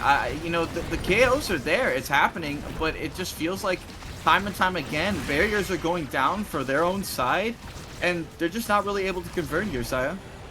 Yeah, and it's all up to Mike Mark here. Just one big hold to give Vamp and Count Swagula time to capitalize. But right now, the offense from Japanese Box and Zui has been so good, forcing the flip out because of that pillar. Too much ping pong going on there, and Vamp trying desperately with Vlad. Vlad is just so good at being at the right place at the right time, clearing it at the right angles. And even here, just barely the barrier earned for Winton, but it's so hard. Japanese Box and Zui are closing in. Count Swagula has to use the dash punch to get out of that situation. Gets the barrier though, and this could be another opportunity. But no, yet again, Japanese Box with the offense, and that will be it. Wow, Chikara Green with a quick 3-0. And I don't even know necessarily who we could even say is potentially an MVP from their side. All three of those players did a fantastic job. It was definitely a team effort for that win. And, you know, Count Swagula, they had the 5 KOs. They were getting those striker advantages. Just there was no capitalization coming off the side from Winton from Overwatch. And they're going to end their day 3-1. And that's definitely a tough way to end the Swiss day here, Siam.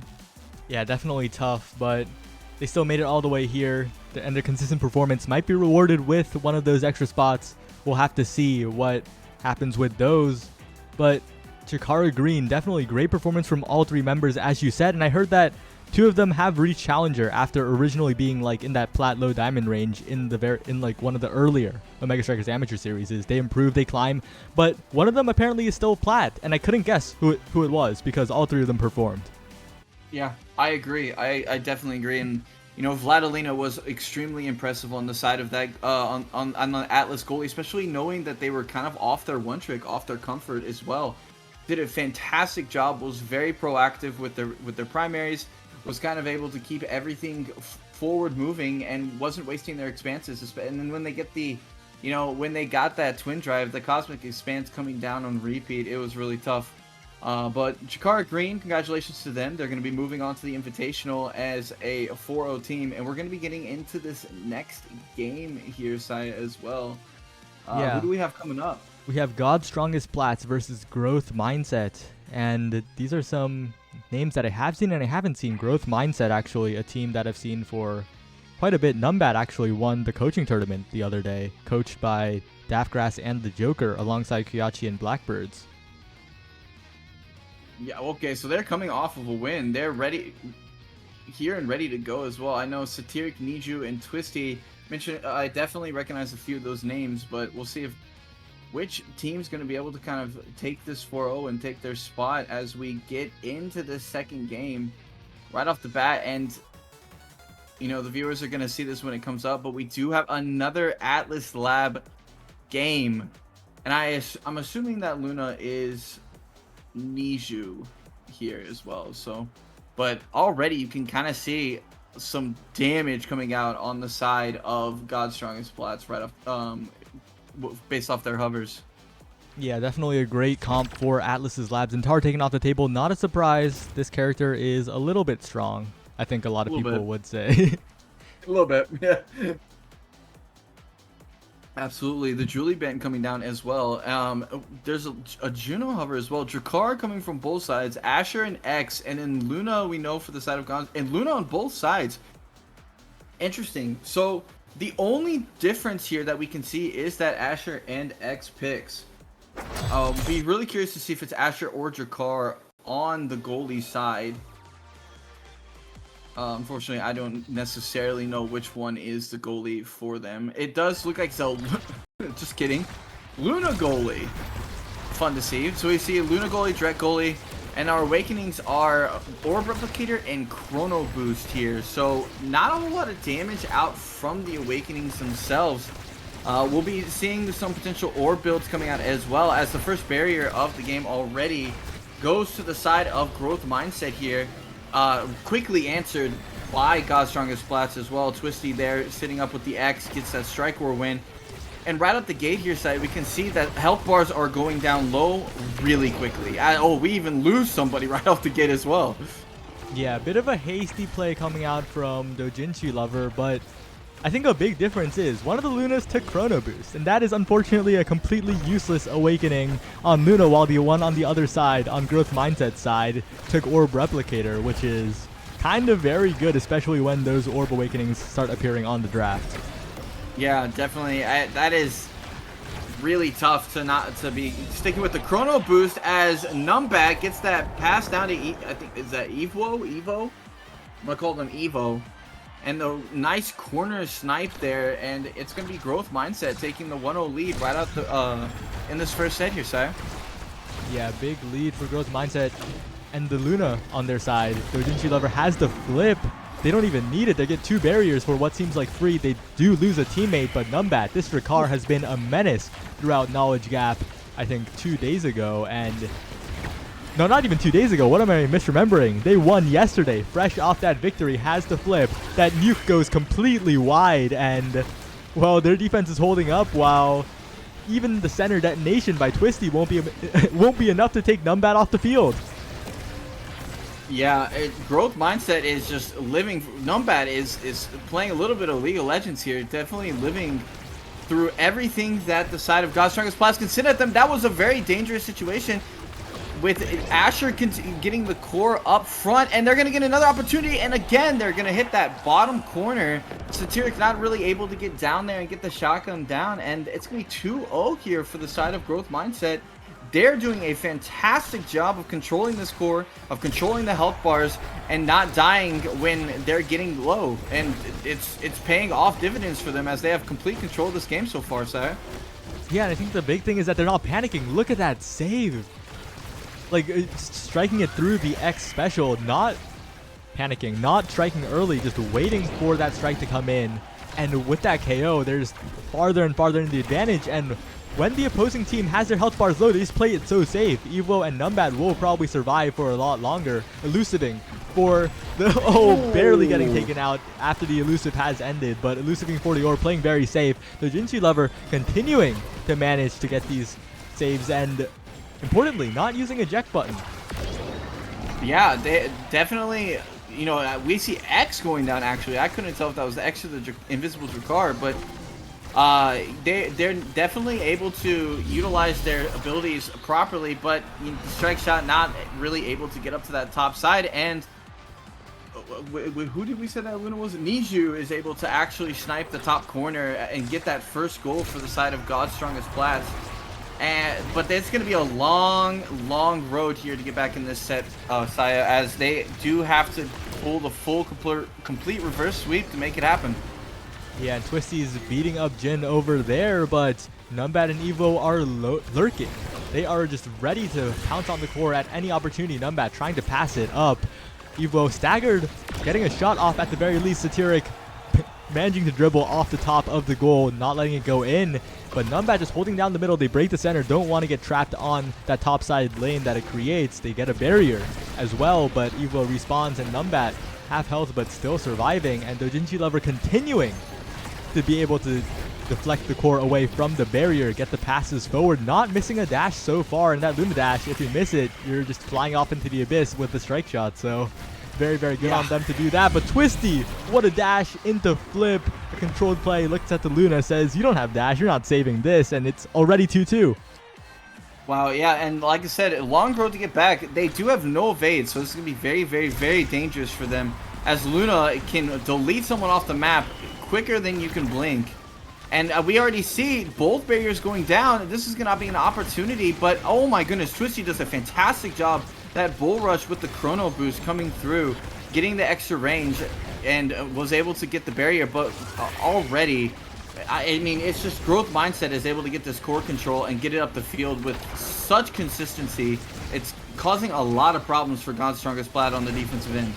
Yeah, looking forward, if growth mindset gets some of those stagger awakenings, gets maybe a stagger swagger, there's gonna be unstoppable, because right now they're using their health bars as a resource, but if they have more of that resource, it'll be so scary. Twisty almost getting the reset with the X Maximus, but just missing the core, and Dojinshi Lover managed to survive the special coming out from the other Luna. Numbat invisibly blocking the dash, and now Evo looking, the KO on the X by Jin. Numbat looking for a pass, Evo putting the path splitter out, trying to zone away, but the defense coming out from the God's Strongest Plats is so strong. That dash barely missing the goal, and Evo with the 1-2 dribble. Wow, Satiric not able to kind of read what the Evo was doing with that play there. Gets the dash into the corner and puts it straight forward, and this Luna goalie gets that first pick, and crucially, right off the rip here, Saya, we see a Deadeye. I swear Luna gets this every time. You think it's going to be Missile Prop? Yeah, Missile Prop is very good. Like, I had a phase where I was picking Missile Prop over Deadeye. That's gone now, but, like, it's very good on ejectless Luna because you're sitting in your net. Your rockets aren't reaching the other side. And also, it's a huge, massive deny into that Drakkar. Yeah, that is true, but their own Drakkar coming after that does get the heavy impacts, surprisingly, actually. Why Twin Drive? Wait a second. Yeah, I would have expected that to come out from Satiric instead, but... You know, the Deadeye from on the side of the forward Luna, though, is going to be very, very, very dangerous here. And you mentioned wanting to see some stagger trainings, maybe get some survivability. I think that's the last thing we saw in that draft, Saya. Yeah, they really just clicked the power picks. We're like, this is Biss, we're taking it, we're taking your Biss away from you. This is what we want. And maybe they don't need it because they're efficiently getting the barriers, but that rocket, what a rocket, just perfectly timed to get that barrier. And now Evo will have to slowly advance, but this Asher is not fast, not enough speed. Still manages to get the primary, the KO, the Deadeye dash. And that is the first point in the set for God's Strongest Plats. Wow, Deadeye making a huge difference there. Niju with some Luna on Luna violence. And that's going to be that first goal for the side of God's Strongest Plats. They need this set. It's really crucial. You don't go down early. Twisty, what happened? Was that a Luna rocket that hit that? I could not tell. Oh my goodness. Deadeye is just massacring people off the map, but oh my goodness, Dojinshi Lover, it absolutely went crazy there. It actually held it down. 1v3 with the Luna and no eject button. Yeah, held it down indeed. And Evo is dribbling it up, has enough time to get the top barrier, wins the strike war against Satiric. And that Luna's looking mighty low. That nuke sends it directly back to Jin, but Twisty gets in there for the strike war. The dash not where it was targeted at, but Evo patiently dribbling, looking for an angle at the barrier, looking for Numbat's assistance as well, and just slips through, but it doesn't contact the barrier, it just goes right past. And now Numbat looking for a play, gets it through the entire team of God's Strongest Plats, who are a little bit scattered and rushing in and not getting KO'd by the flip. Twisty though redirecting it up, and that dash is just a little too slow, and God's Strongest Plats are one goal away from evening up the entire match. My goodness, this set 2 is looking like an entirely different game from what we saw in set 1, Saya. Right out the gate, growth mindset has been taking damage like crazy. This chrono boosted X is just bull rushing through the entire field, getting barriers. But Evo, a great dribble play. Numbat has an opportunity to send this down, and Evo gets the strike war onto the Luna. And they're answering right back here, Saya. First goal for Growth Mindset in set 2, and that one looked extremely clean. Yeah, and like you said, Wallaby, it was looking a little dominant whenever God's Strongest Plats could put on the damage, but in that last point, they really just could not. The game just accelerated way too fast for them to handle, but right here, the game's accelerating in their favor. They got 2 barriers. Twisty has the resources here, but that Luna will just block the core flip, the strike war on the flip against Numbat as well, and that is the set so fast for God's Strongest Plats. Wow, Niju, a great strike war on that core flip like you mentioned, and they are going to be rewarded with the first pick. And right at the gate, we definitely see some things that are extremely crucial for the side of Growth Mindset. That Stagger Swagger and the quick strike down, as well as specialized trending. Man, it's damage city here. Everybody's kind of gonna get their best in slots as Prime Time goes on to Drek. Quick strike goes on to X. This is terrifying, honestly. If I was in this game, I would be worried for my life in this moment, Saya. It's terrifying, but Asher gets tempo, and importantly, Jin gets extra special. Yeah. The Specialized was taken over extra special. I'm not sure if I agree with that one, and that could be a massive difference maker here because burning the meter constantly becoming a pain. Like, the extra special Luna is just so powerful. Yeah, and especially considering the Dashini Lover does not have that eject button. They need all the resources they can get for their defensive side, and you know, that extra special can do a huge amount as we do see both barriers going down. Evo and Numbat doing work. Oh my goodness.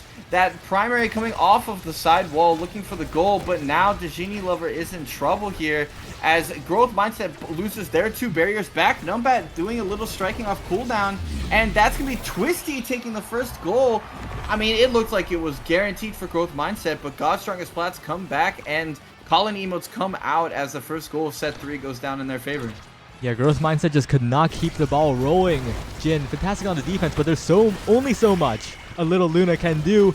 Miraculously, that core makes its way around the barrier, but even with the striker advantage, right now they got to watch out because there is a Luna in front of their faces almost winning the strike war against a flip. It's just such a scary situation. Evo getting a barrier, but they have to get 2. They managed to get 2 as well, but this goal has been a thorn in their side so far. The strike war mind game. Jin not losing it this time. Satiric managing to get it past as well, but that nuke angle is so nasty, and that is 2-0 in favor of God's Strongest Plats.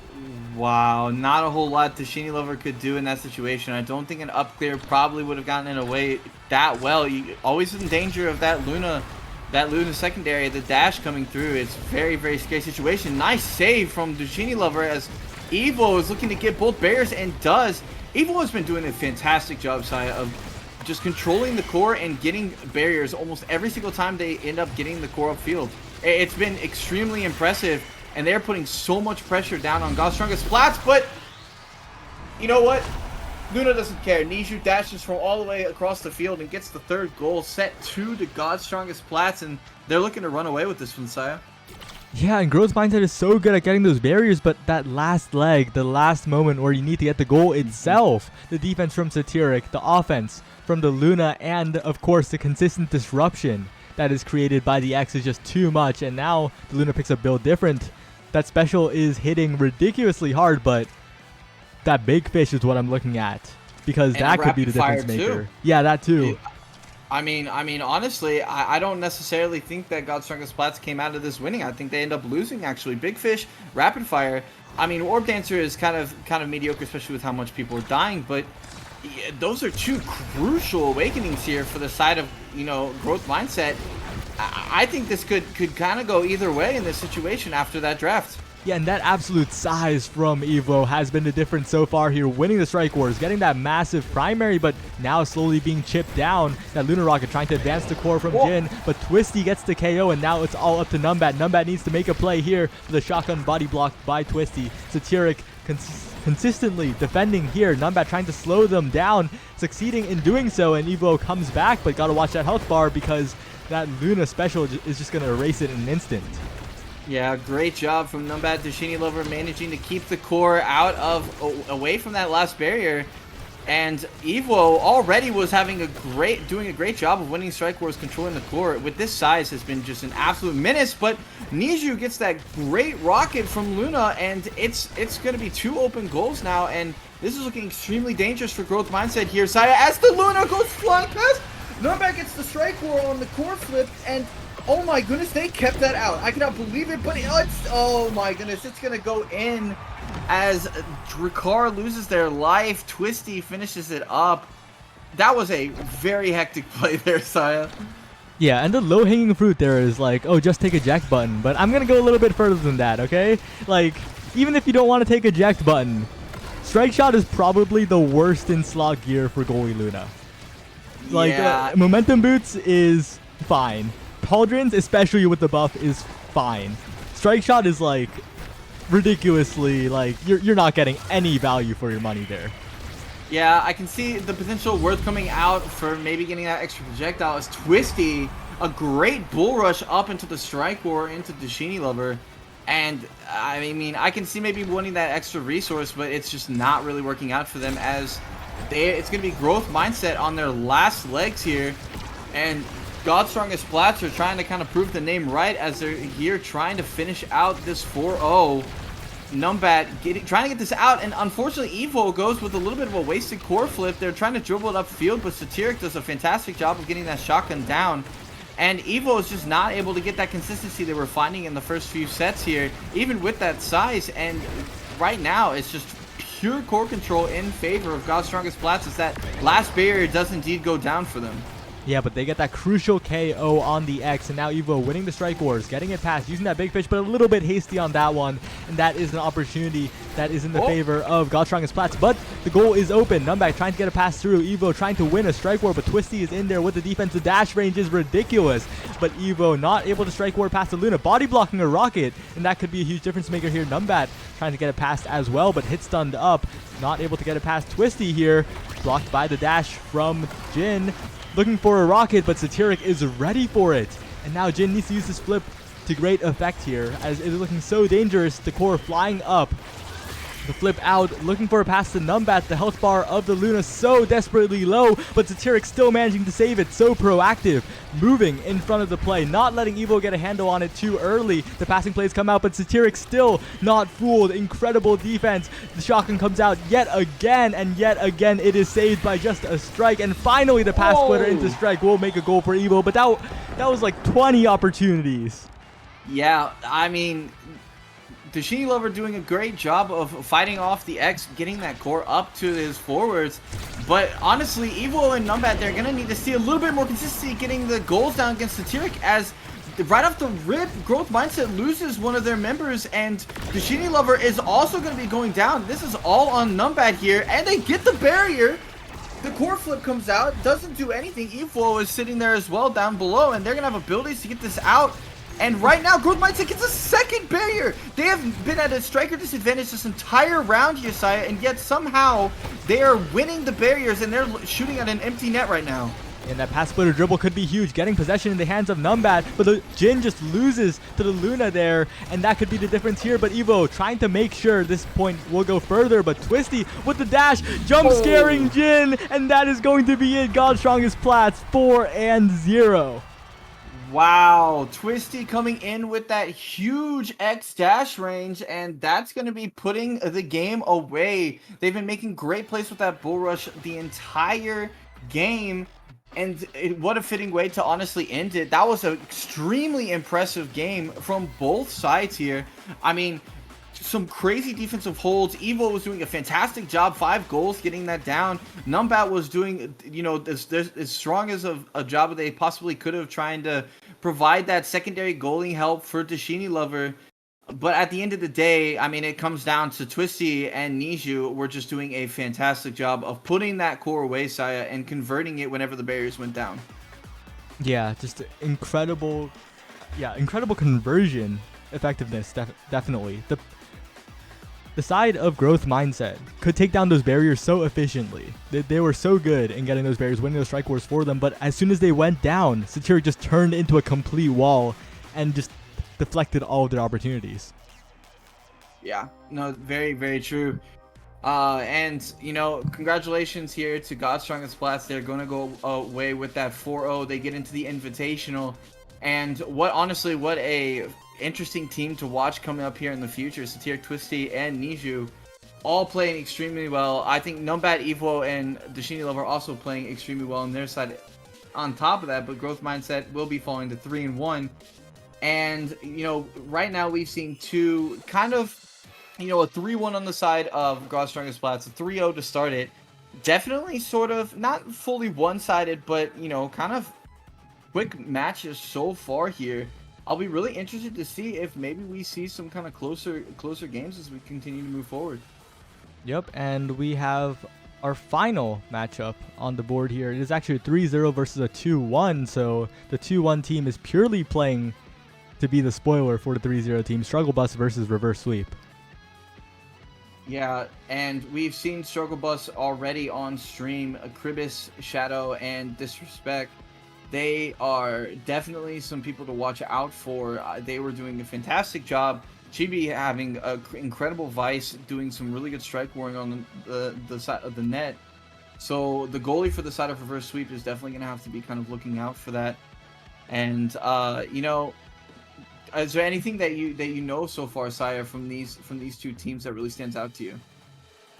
Yeah, Struggle Bus, we saw them, but Reverse Sweep, yeah, I'm gonna be honest. I've not seen these players play. Like, I'm not gonna pretend.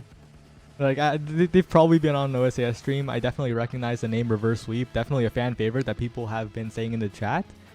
But unfortunately, my memory is a little too weak. Understood. But they are the 2-1 team coming in. They are wait, still playing. Wait. Whoa. I saw in the chat, Jack Ryan, our tournament organizer, the person behind Omega Strikers Amateur Series, is saying even though Reverse Sweep is 2-1, if they win, they get a spot. Oh. Okay, so both these teams are playing for a spot. Do they know this? Yep, they have been told. Okay, good. Wow. Okay, so both these teams are playing for a spot. So no matter what happens here, one of these teams will be getting into the Invitational. So don't feel like that way the viewers don't feel like there's nothing to play for from the side of Reverse Sweep. They do get this opportunity to go against Struggle Bus and potentially make it in. So we'll see if they are able to accomplish that, but it's going to be tough here, Sai, being a 2-1 team going into the 3-0. Trust me, I know how it feels. I've had two Swiss brackets already where it's a 4-0 versus 3-1. It is not it's not easy. These teams are undefeated for a reason. I mean, how realistic do you think it is for Reverse Sweep to potentially come in here and make this happen? Well, Reverse Sweep, I'm going to check out the game that they dropped first to really get a gauge on how their run was. And as it's loading, it seems like they dropped a game to Omega Likers, Moshi, Sage, and Master Tilt. And that is a team that I think I've seen in this final round at least once. Not the weakest team around, but I think against this team with Struggle Bus, I think Struggle Bus is just on another level. As we saw earlier, they beat the other bus team of names that the community knows much more well, Z Yoshi, Snowball. Like, if you can beat that team, I think Struggle Bus will be quite dominant here, but I could be proven wrong.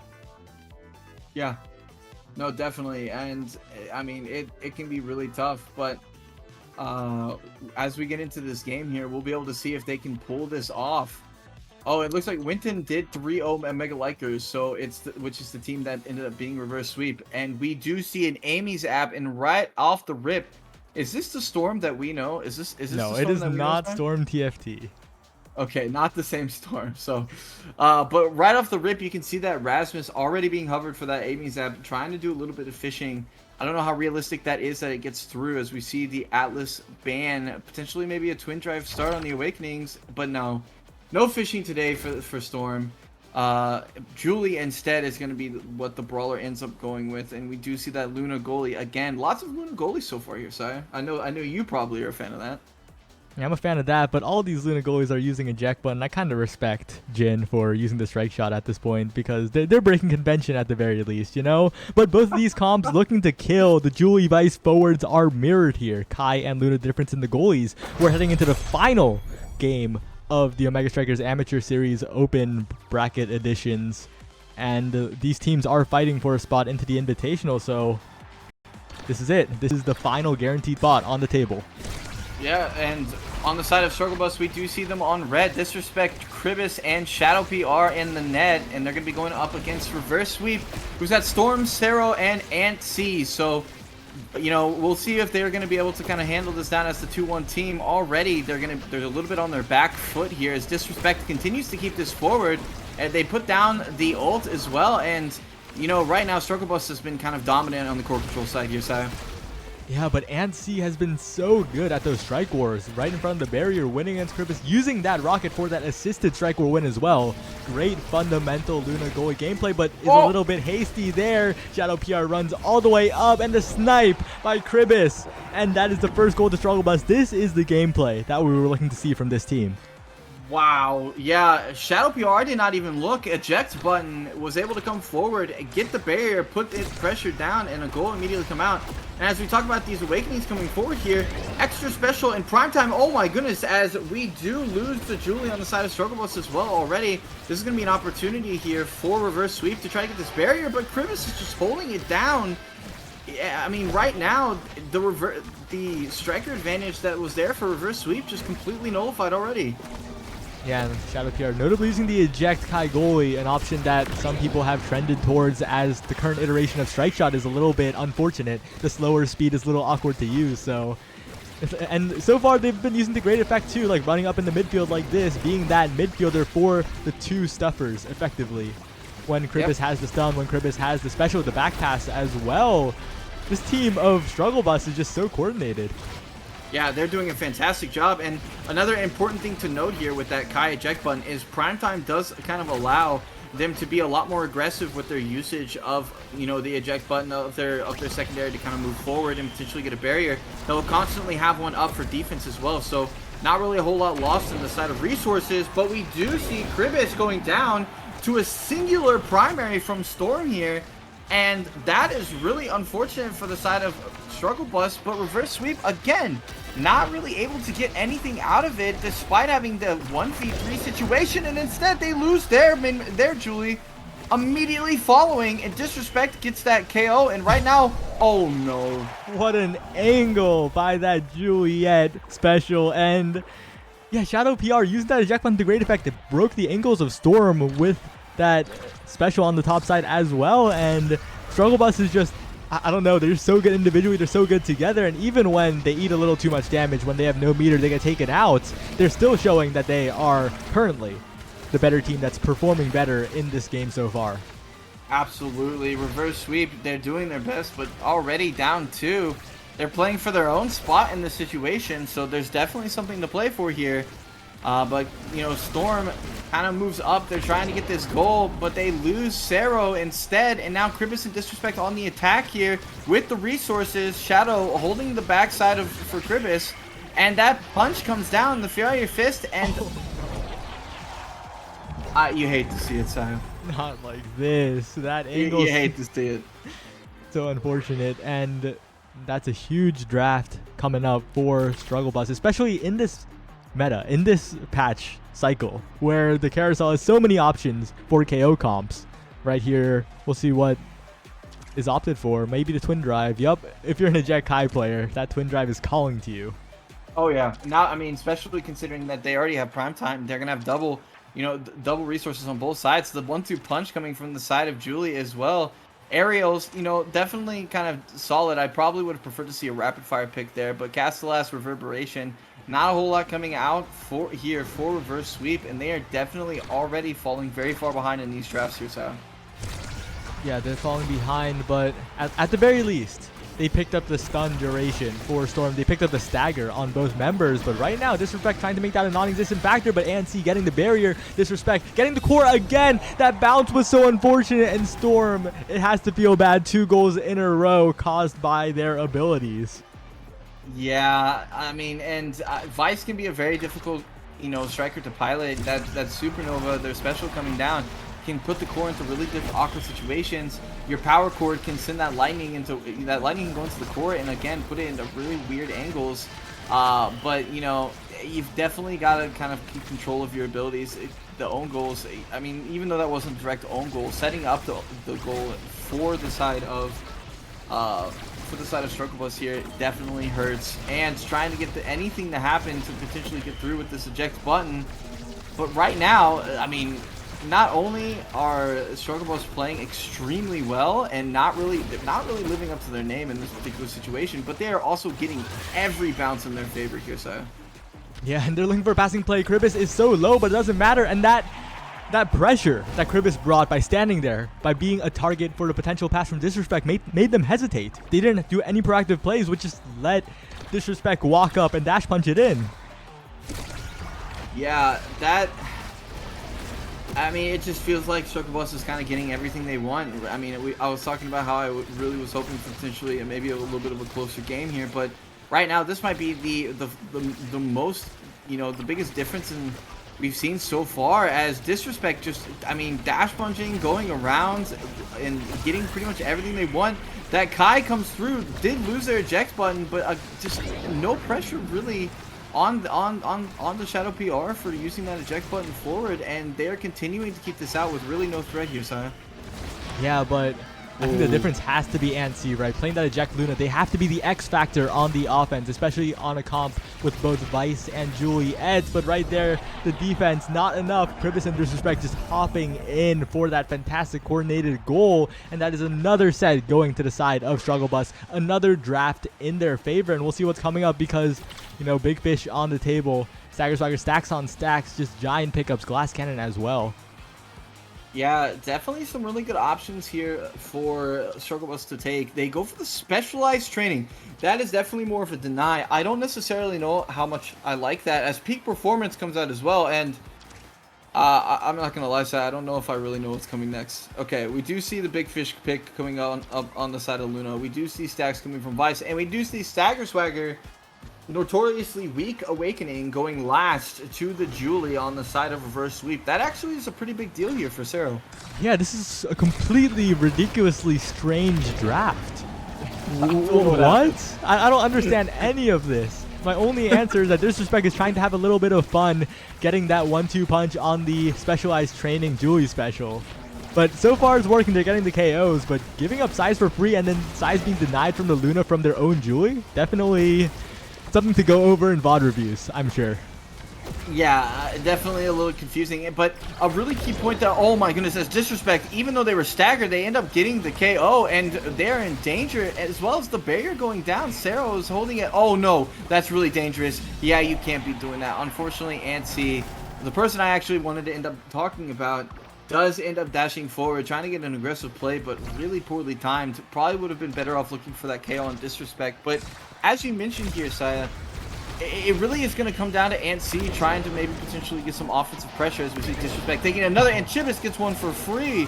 Oh my goodness, I mean, that Supernova comes down, you see it, and Chibis just finishes the goal off for free. I mean, throws down a power chord for good measure, not really needed, but 2-0 in the side of Struggle Bus, and we have not really seen the difference maker that Ansi probably could be with that Luna goalie. Yeah, but the issue is, if you're playing Eject Luna, to be that win more condition, to be that additional hand on the offense has to be there in the first place. And right now, Storm and Cero are being taken off the map. You can't be that accessory to violence if there's no violence coming out from your team. Yeah, you know, for sure, Cero and Storm are being extremely aggressive with their positioning, and this is not the time to get greedy. You need to be very, very safe with how you're utilizing all of your positionings, making sure that you're not dying for free. But Storm and Cero, they do have an opportunity here. This would be the moment for Ansi to kind of come forward and put some pressure down, and they hit the Amy's hole. That's really unfortunate. Yeah, not the greatest, but Ansi trying to defend here. Kribis winning the strike war, just one goal away, almost getting it. Oh. Great KO by Cero, but Kribis losing the strike war to Ansi. Great defense coming out, but they need to capitalize. The respawn timers are ticking up. Ansi, if you had the dash, now is the time to use it. And they have to be so careful. The mutually assured destruction coming out. The KO attempts coming in, but the elusive and the offense just fizzles out. This is your opportunity. You have to do this right now, reverse sweep. Oh my goodness, and instead Disrespect just takes another one. Ansi! That's what we're talking about. That's the offensive pressure that you need. Shadow PR was looking for what was an easy clear. They have not seen that really all game. That Luna boost coming right at the moment of the core meeting them, and you know, ANC gets their first goal of the game. By the way, this is the first goal for, I'm pretty sure, for the side of reverse sweep. Could not have come at a better time, and they're going, you know, they're going to be really trying to kind of have an uphill battle here to get back into this, as this is going to be a true reverse sweep. But Cero does take the other Julie off the map. Chivas can't really get anything happening. A great Giga Blast from Shadow PR, and right now, even though it's a 2v3, it's dangerous, and Struggle Bus in the 2v3 says we don't care, and they just take the game out from the nose of reverse sweep.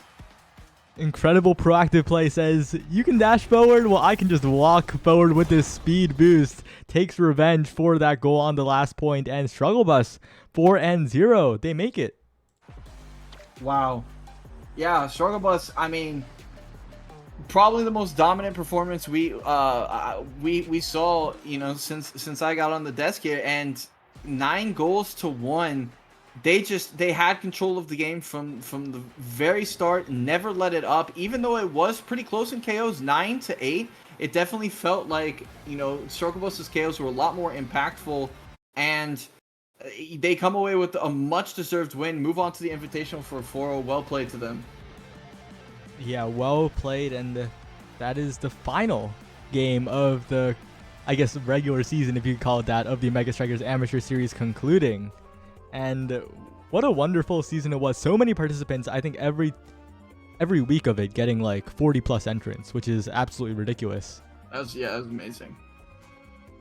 We'll multiply that by like 3 or even 4, because like 40 plus teams, not just players. Right. No, absolutely. And it's definitely always really nice to see. So I like to see these players kind of come into it, moving up in skill. You know, you can see the difference in skill level from week to week to week, and I'm really excited to be seeing this Invitational and see where these players can take this. Yeah, definitely. I'm just glad to see all the players improve, right? The reason the rule that lets previous entrants in, even if they advance, is because it's kind of lame, right? And like, if you're almost out of that qualification zone but you played previously, it's so lame to just like kick you out because you improved without like getting the chance to show it in an OSAS. So I'm glad that rule's in place to really let these teams show their stuff, and at the very end, a lot of them did. Yeah, no, absolutely. Really well played. Every team that we saw kind of come on, you know, had their moments, definitely showed what they're capable of. But congratulations to the teams that did go through. We will be seeing y'all in the Invitational, and there will be some teams that did not quite make it that potentially get some invites. So if some of your favorites did not make it, don't worry. They will potentially have a chance to make it through. So, you know, I don't think we know quite yet who's going to be getting that, if I'm correct, Saya, but I definitely think that there's probably going to be a few fan favorites that probably make it through. Yeah, and even though the OSAS regular season is over, tournaments are not over. Tomorrow, there's Big Fish Friday. The day after, there is the first launch pad, which is a qualifier for the NASL qualifier tournament. So if you're not in the competitive Mega Strikers Discord yet, make sure to join it ! Discord, because that is where you can get the latest updates on basically every Omega Strikers tournament that is happening, whether that it be hosted by the people that run the Discord or elsewhere like Striker Central. Yeah, definitely exciting. Those are always really good tournaments. I know Big Fish Friday had a huge amount of participants last week, and Launchpad, we're starting to get back into NASL too. Maybe we see some fresh faces. You know, it's always exciting to see some new players get kind of up and coming. Yeah, and I'm going to check one thing, if you can keep chatting or something like that. Yeah, of course. So, you know, something that I think also I really want to point out, that I think a lot of the innovation that we are seeing at the lower levels especially is really interesting. You know, we see in that kind of upper echelon of NASL, of the kind of upper brackets, you see sort of a meta develop all the time, and you see people using the same stuff over and over again, seeing all the different, you know, the different potential team comps, the potential awakening picks, the gear picks, you know, even different playstyles coming through. It's definitely a really exciting thing to be able to potentially see. in the amateur series, you know, we were talking about the strike shot Luna, something that you just wouldn't see at Omega Plus level. But you know, they were able to show that their ability to kind of control the strike wars, control the flow of play, even though they did end up falling, they put up an incredible. I do believe that was Tashini Lover who put up an incredible performance. And in a situation you just really wouldn't see from an Omega player, probably, you know. And then we see just like a lot of pummelers were coming out from some Julies. We see Kribis coming out with their sort of vice secondary down onto the face of the goalie and go up and just strike where everybody. I mean that takes an unbelievable amount of guts to be able to play that potential style. But I really like seeing everybody coming out. Appreciate everybody who did come out and participated, you know, and was able to put a really good performance down. I do believe we don't have any more matches left, if I'm correct, Saya. Yeah, that's about it. And I saw a lot of people were doing some chatting in Twitch chat. Like, don't have your arguments here. Just go to the Competitive Mega Strikers Discord and then have your arguments there, because there, like, you'll both be wrong. And then some Omega player who's bored will walk along and be like, yeah, you're both wrong, and then explain why. So, you know, and also, like, looking at this, you're both wrong. Evian and Kitsui, you're both wrong. Strike Shot is, like, worse than Slot on Luna, but I'm also Pro League with Pauldron's Luna, so it's, like, it's not a complete troll. It's only, like, half trolling. But you're both wrong. You're both, like, really wrong. Okay, that's about it, Wallaby. Where can people find you? Yeah, I stream occasionally, twitch.tv/Wallaby_gangsta. You know, I'm a brawler forward player, so if you're interested in that kind of thing, that's where I'm at. I'm also very much an informational streamer, so that's kind of what I like to do. I also do some coaching over at the coaching Discord, which I believe is called OSC. So if you're interested in that, I'm sure you could ask somebody in that competitive Omega Strikers Discord that you should join, and they'll probably be able to get you there. But other than that, yeah, I'm definitely a little bit of a chatter. I'm around the community a lot, so you'll probably see me. All right, well, that'll be it for us. Thank you, everyone, for coming out, and I guess we'll just end it here and raid someone. Thank you, Wallaby, as well, for being on the stream, and honestly, like, it was a good time. Yeah, no, we saw some fun plays, so definitely appreciate you having me on. All right, see ya. It looks like we're going to raid Borg again. It's like We love Borg. Borg is like the only one streaming at these hours, other than Ignis, but we've raided Ignis like 5 different times, so see yet another Borg raid. See ya.